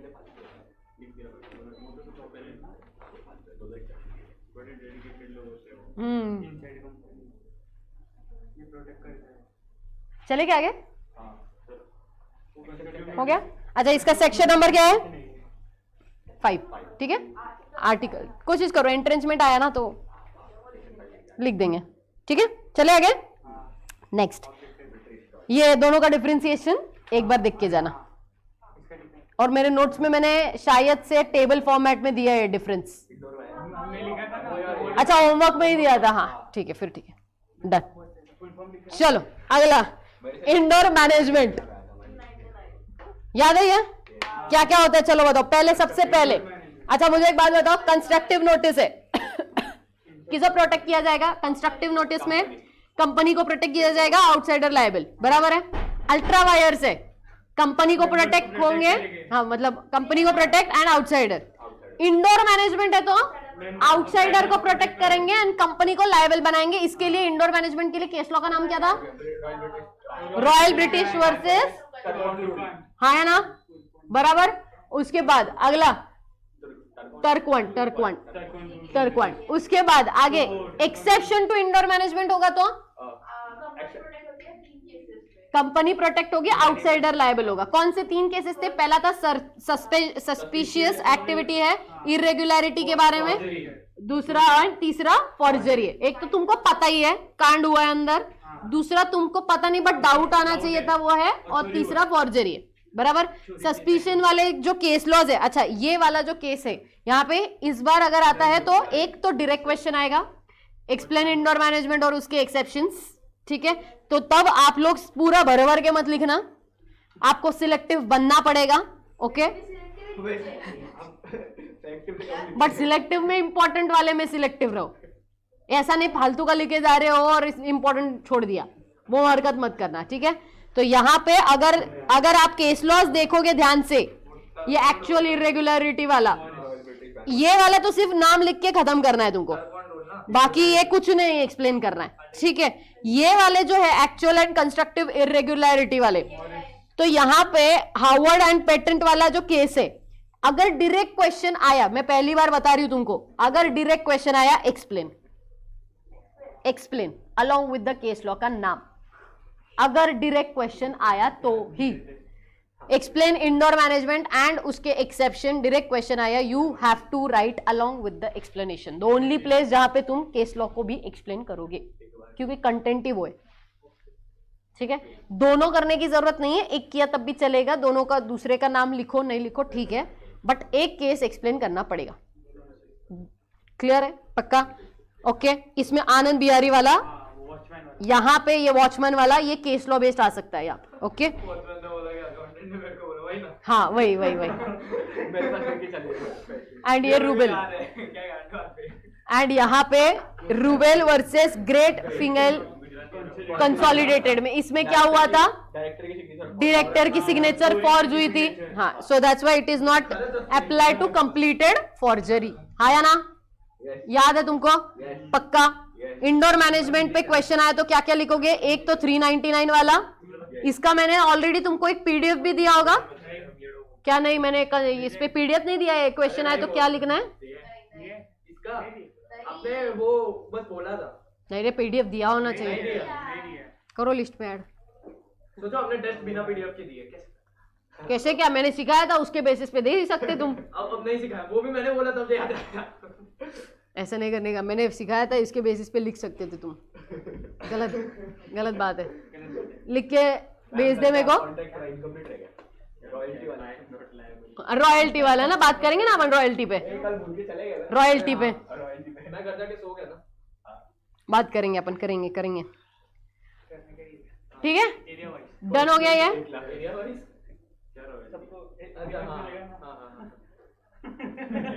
अरे वो बच्चे की बिजनेस फ्रेंड है आपका मैम। धोखा की क्या कमाई होगी? मतलब बच्चे किडनैपिंग करके छोड़ क्यों रहा है? क्योंकि उन्होंने बोला कि यहाँ आएंगे ट्यूशन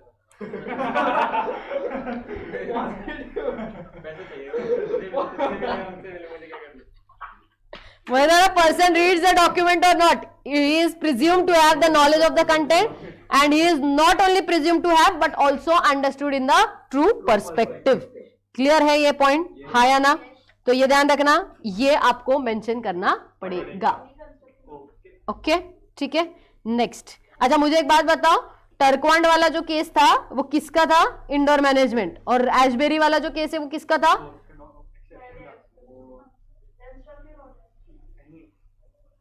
वाला तो एक्सेप्शन था ना? वही ना, मतलब टर्कवांड नहीं, टर्कवांड मतलब टर्कवांड वाला जो केस है वो इंडोर मैनेजमेंट का है, और जो दूसरा एशबेरी वाला केस है वो कौन से कॉन्सेप्ट का है? तो अल्ट्रा वायर्स ट्रांजैक्शन। क्या पूछ रहे हो? ठीक है, क्लियर है, पक्का, डन। अच्छा अभी ये जो बीच में केस लॉज है 1 2 3, एशबेरी तो हो चुका है, तो ये तो तुम्हारा ठीक है, एशबेरी का कुछ नहीं। गिनीज एंड एसएस कुमार वाला जो है, ठीक है, एसएस राजकुमार वाला जो है, इसमें सिर्फ इतना, ये वाले में से ये वाला थोड़ा सा देखना है, इसमें कुछ नहीं बताया हुआ, सिर्फ इतना बताया है कि articles of association is a Magna carta. Magna carta का मतलब होता है, मैंने लिखवाया था, बिजनेस डॉक्यूमेंट। ये जो पुराने जमाने में राजा महाराजा मैग्ना कार्टा बोलते थे उसको, तो it's like a business document, और उसको आपको स्ट्रिक्टली फॉलो करना पड़ेगा बस। ठीक है, बाकी तो हमारा हो चुका है, स्टार्टिंग बचे हैं अपना स्टार्ट। कॉर्पोरेट वेल वाला बचा है, एंड और एक बचा है फीचर्स। एप्लीकेबिलिटी याद है क्या? एप्लीकेबिलिटी बताओ। Companies act is applicable to company all previous laws. उसके बाद banking companies banking regulation act के हिसाब से, insurance companies insurance act 1938 and IRD act 1999 के हिसाब से। उसके बाद इलेक्ट्रिकल वाला एक्ट, इलेक्ट्रिसिटी एक्ट 2003 के हिसाब से। उसके बाद any other body corporate special act वाला, and any other body corporate जिसको सीजी नोटिफाई करेगा। एप्लीकेबिलिटी क्लियर है, पक्का, डन। नेक्स्ट, उसके बाद फीचर्स बताओ। सबसे पहला सेपरेट लीगल एंटिटी, बहुत अच्छे से करके जाना, बहुत बहुत बहुत अच्छे से करके जाना। चलो बताओ separate legal entity, separate legal entity point क्या क्या लिखो? पहला मुझे वो पॉइंटर्स चाहिए प्रॉपर, जैसे मैंने हाईलाइट करवाए थे, पॉइंटर्स लगा लगा के। पहला started with cloth with the legal personality. फिर दूसरा members are different than the members separate from it the company. all the company will get all the rights which a natural human being can get. उसके बाद जैसे कि कौन से right है, can own a property, raise a loan, incur liability, enter into a contract, वो वाला line. Yes. उसके बाद अगला point, company is different than the members who than the person who compose it or the subscribers to the memorandum of association. ये वाला एक line. member can contract with the company. Members cannot have the control over the assets of the company, and yes, but they can have the company can have the control over the assets of the company, because the company can own the asset in its own name. ठीक है. उसके बाद member can do all the things except 4 things. Which are these 4 things? Cannot be sent to a jail, cannot marry, cannot take an oath, and cannot sue as a cannot work as a professional. ठीक है. ये 4 चीजें नहीं कर सकता. Clear है. And case law का नाम northern assurance Macaura northern assurance. Clear है. पक्का, लिमिटेड, पक्का, श्योर. ये पॉइंटर्स चाहिए, मतलब चाहिए. याद है सबको सारे पॉइंटर्स? वंडरफुल. नेक्स्ट ये था सेपरेट लीगल एंटिटी. अगला परपेचुअल सक्सेशन. आए जाए, मरे, रिटायर हुए. अगला लिमिटेड लाइबिलिटी. वो लिमिट अभी वापस नहीं सिखाऊंगे. शेयर लिमिटेड वो हो गया. अगला आर्टिफिशियल जुडिशियल पर्सन. पहला it is created by law and that's why it is dissolved by law only. Correct. दूसरा पॉइंट बराबर है. Other than natural birth. बराबर पॉइंट, बराबर. दूसरा point, board of directors will act as a agent of the company but not as a agent of the members. है ना. Online वाले बच्चों आवाज सही से आ रही है ना? ठीक है. ओके. सो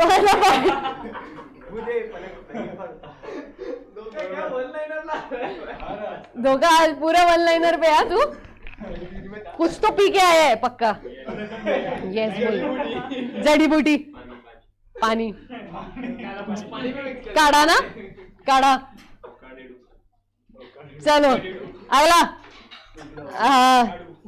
अगला पॉइंट. अगला, company can enter into a contract in its own name with the others. आया ना.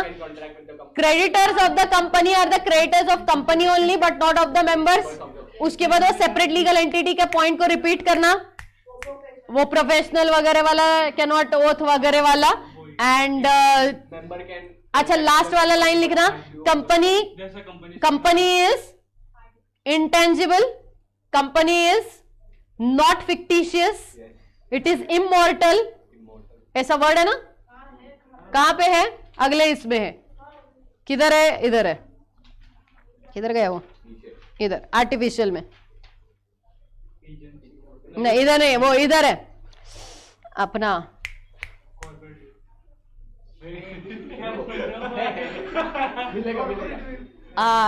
LLP में है. LLP में आगे मिलेगा, आएगा. ठीक है. बट आप कंपनी के लिए भी लिख सकते हो कि वो फिक्टिशियस नहीं है. It's really, it's existed in real, and वो इंटेंजिबल है एंड क्रिएटेड बाय लॉ है, मतलब इमॉर्टल है. Only law can dissolve it. Clear है. पक्का. Then and common seal. अच्छा ये कॉमन सील को हम लोग इग्नोर करते हैं, बट यहाँ पे क्या इंपॉर्टेंट है बता देते हो. वो जो लास्ट डार्क लाइन है ना, वो काला वाला, वो अच्छे से करो. 2 director and 1 CS will sign. है ना. और कंपनी ने CS अपॉइंट 2 डायरेक्टर्स बाय अगर CS अपॉइंट किया जाएगा, CS अपॉइंट किया है तो ही. एक मिनट पोचले ना भावना. पक्का. CS अपॉइंट झालाय, CS अपॉइंट नाही झालेला. दोनों वेगवेगळी आहेत सिच्युएशन.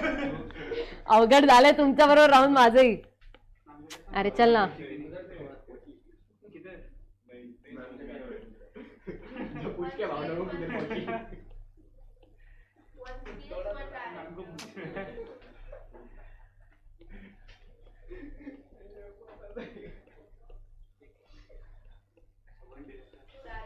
और इसमें भी आगे है one of them should be managing director. ठीक है, क्लियर है? ओके, ये क्लियर है? कंपलसरी है क्या? नहीं, वॉलेंट्री आप ले सकते हो चाहो तो। ओके, ये लिख के रखो।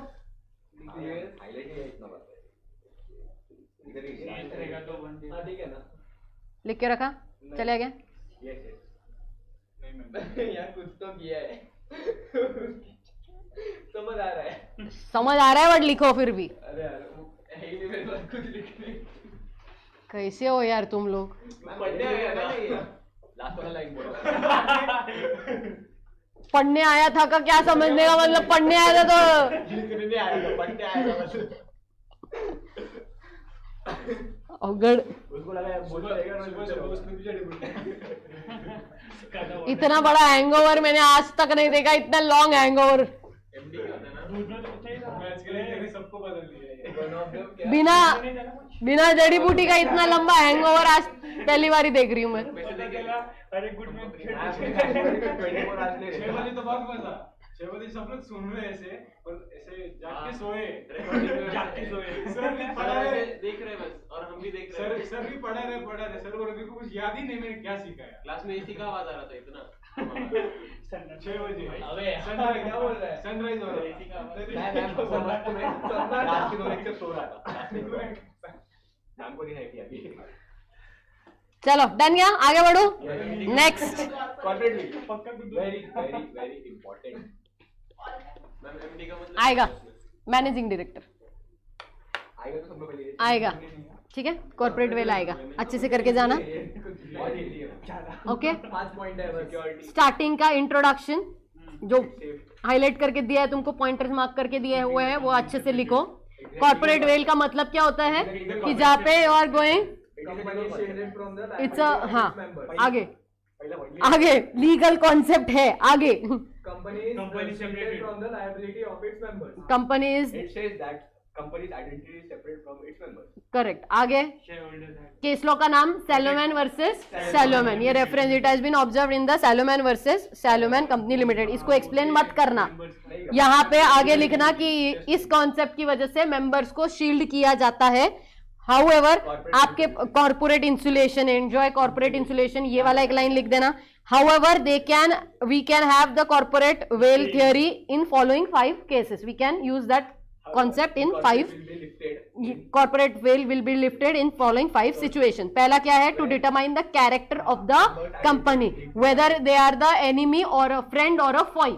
Correct? यहाँ पे केस लॉ का नाम क्या है? Daimler versus Continental tyre and rubber. Correct है। अब ये वाले केस में क्या हुआ था? एक कंपनी इधर की, एक कंपनी उधर की, ऐसे 2 कंट्री के बीच में वॉर चल रहा है। इंग्लैंड और जर्मन की कंपनीज थी और उनके बीच में वॉर चल रहा है। तो तुम हमारे लिए एलियन एनिमी बने, तो तुम्हारे साथ किए हुए कॉन्ट्रैक्ट सारे के सारे वहीं पे खत्म हो जाएंगे, unless there is a permission given by government of India. So the test of control is adopted in this leading case. ये सब कुछ ऐसा आपको यहाँ पे एक वर्ड लिखा, किधर गया वो? फ्रेंड और फोई। हाँ, ये वाला लाइन आपको लिखना पड़ेगा। ठीक है, ये ध्यान रखना, ये वाला लाइन चाहिए। And if it controls the affairs of the enemy country, तो आप यहाँ पे कॉन्ट्रैक्ट नहीं कर सकते। क्लियर, वॉइड माना जाएगा। अगला दूसरा, to protect the revenue, Dinshaw वाणिज्यिक पेटेंट, इस बार आने के थोड़े से चांस कम है, थोड़ा सा कम है। अभी आके गए हैं, अब भी आके गए हैं, इसमें भी यही छापा। तो अभी आके गया है, तो चांस कम है। To avoid a legal obligation, पूरा लिखना है, सिर्फ भावनगर नहीं, पूरा लिखना है, सिर्फ भावनगर लिख के मत आना। The workman employed in association rubber industries limited Bhavnagar versus the associate rubber industries limited, पूरा लिख के भावनगर पूरा लिख के आना है, समझा? अच्छा सुनो, ये किस लिए था? वो बोनस वाला, जो कंपनी को बोनस देना नहीं था उसके लिए था। अगला अच्छे से याद होगा, ये छोड़ देना। अगला, फॉर्मेशन ऑफ सब्सिडरी एजेंट, ये क्या है? Merchandise transport versus transportation, British company. यहाँ पे क्या लिखा हुआ है? एजेंट और the trustee of the members और the another company and therefore it deemed to have lost its individuality in favour of the principal. तो ये चलेगा क्या? नहीं चलेगा। Principal will be held liable for the acts of that company. क्यों? क्योंकि वो वर्क कर रही थी एज ए एजेंट और एक्चुअल में करना इन्हीं को था सब कुछ, लेकिन ब्रिटिश गवर्नमेंट ने क्या किया फिर? यस, चले आगे। देन ये इस बार आ सकता है, गिलफोर्ड वाटर्स वर्सेस हॉर्ने वाला केस लॉ प्रॉपर आ सकता है। तो ये अच्छे से करके जाना, ठीक है। अगर कॉर्पोरेट वेल से या तो दो ही तरीके से आएगा, या तो डायरेक्ट क्वेश्चन, पांचों सिचुएशन एक्सप्लेन करो अलोंग विद द इंट्रोडक्शन, या तो फिर ये यहां से स्पेशली ये इस बार, ठीक है। आगे बढ़े, खत्म हो गया, ये तो हो ही गया, चैप्टर खत्म हो चुका है। Companies act 1 hour 45 minutes। फिर भी मेरा ट्रैक रिकॉर्ड से कम ही है। नहीं 7 मिनट कम का है, 1 घंटा 38 मिनट का है। नहीं रे, 2 घंटे का होगा, 2 घंटे का है। पुराना वाला भी आपका? पुराना वाला कोई इतना ये नहीं है, अरे यार मैंने देखा है, वो डिटेल्ड है और डिटेल है दूसरा वाला। तो वही देख के गया था, वही देख के आया। वो है बट उससे ज्यादा बेटर, उससे वैसे में इतने मार्क्स आए तुमको? इतना काम का लगा क्या तुमको वो वन शॉट? क्या फ्रीक्वेंसी मैच कर? उससे भी ऊपर का जो है वो 2 घंटे 20 मिनट वाला है। वो भी देखा है, पर वो ये वाला अच्छे से, ये वाला जो है अब ये उसके एट पर है पूरा, बट फिर भी कम टाइम में है। 1 hour 45 minutes। वो याद नहीं मुझे, शायद हाँ, वो नहीं देखा फिर। ठीक है, ओके। अब LLP करना है या ब्रेक चाहिए? ठीक है, तो विल हैव अ ब्रेक। अभी उसके बाद अपन स्टार्ट करेंगे LLP से, ठीक है।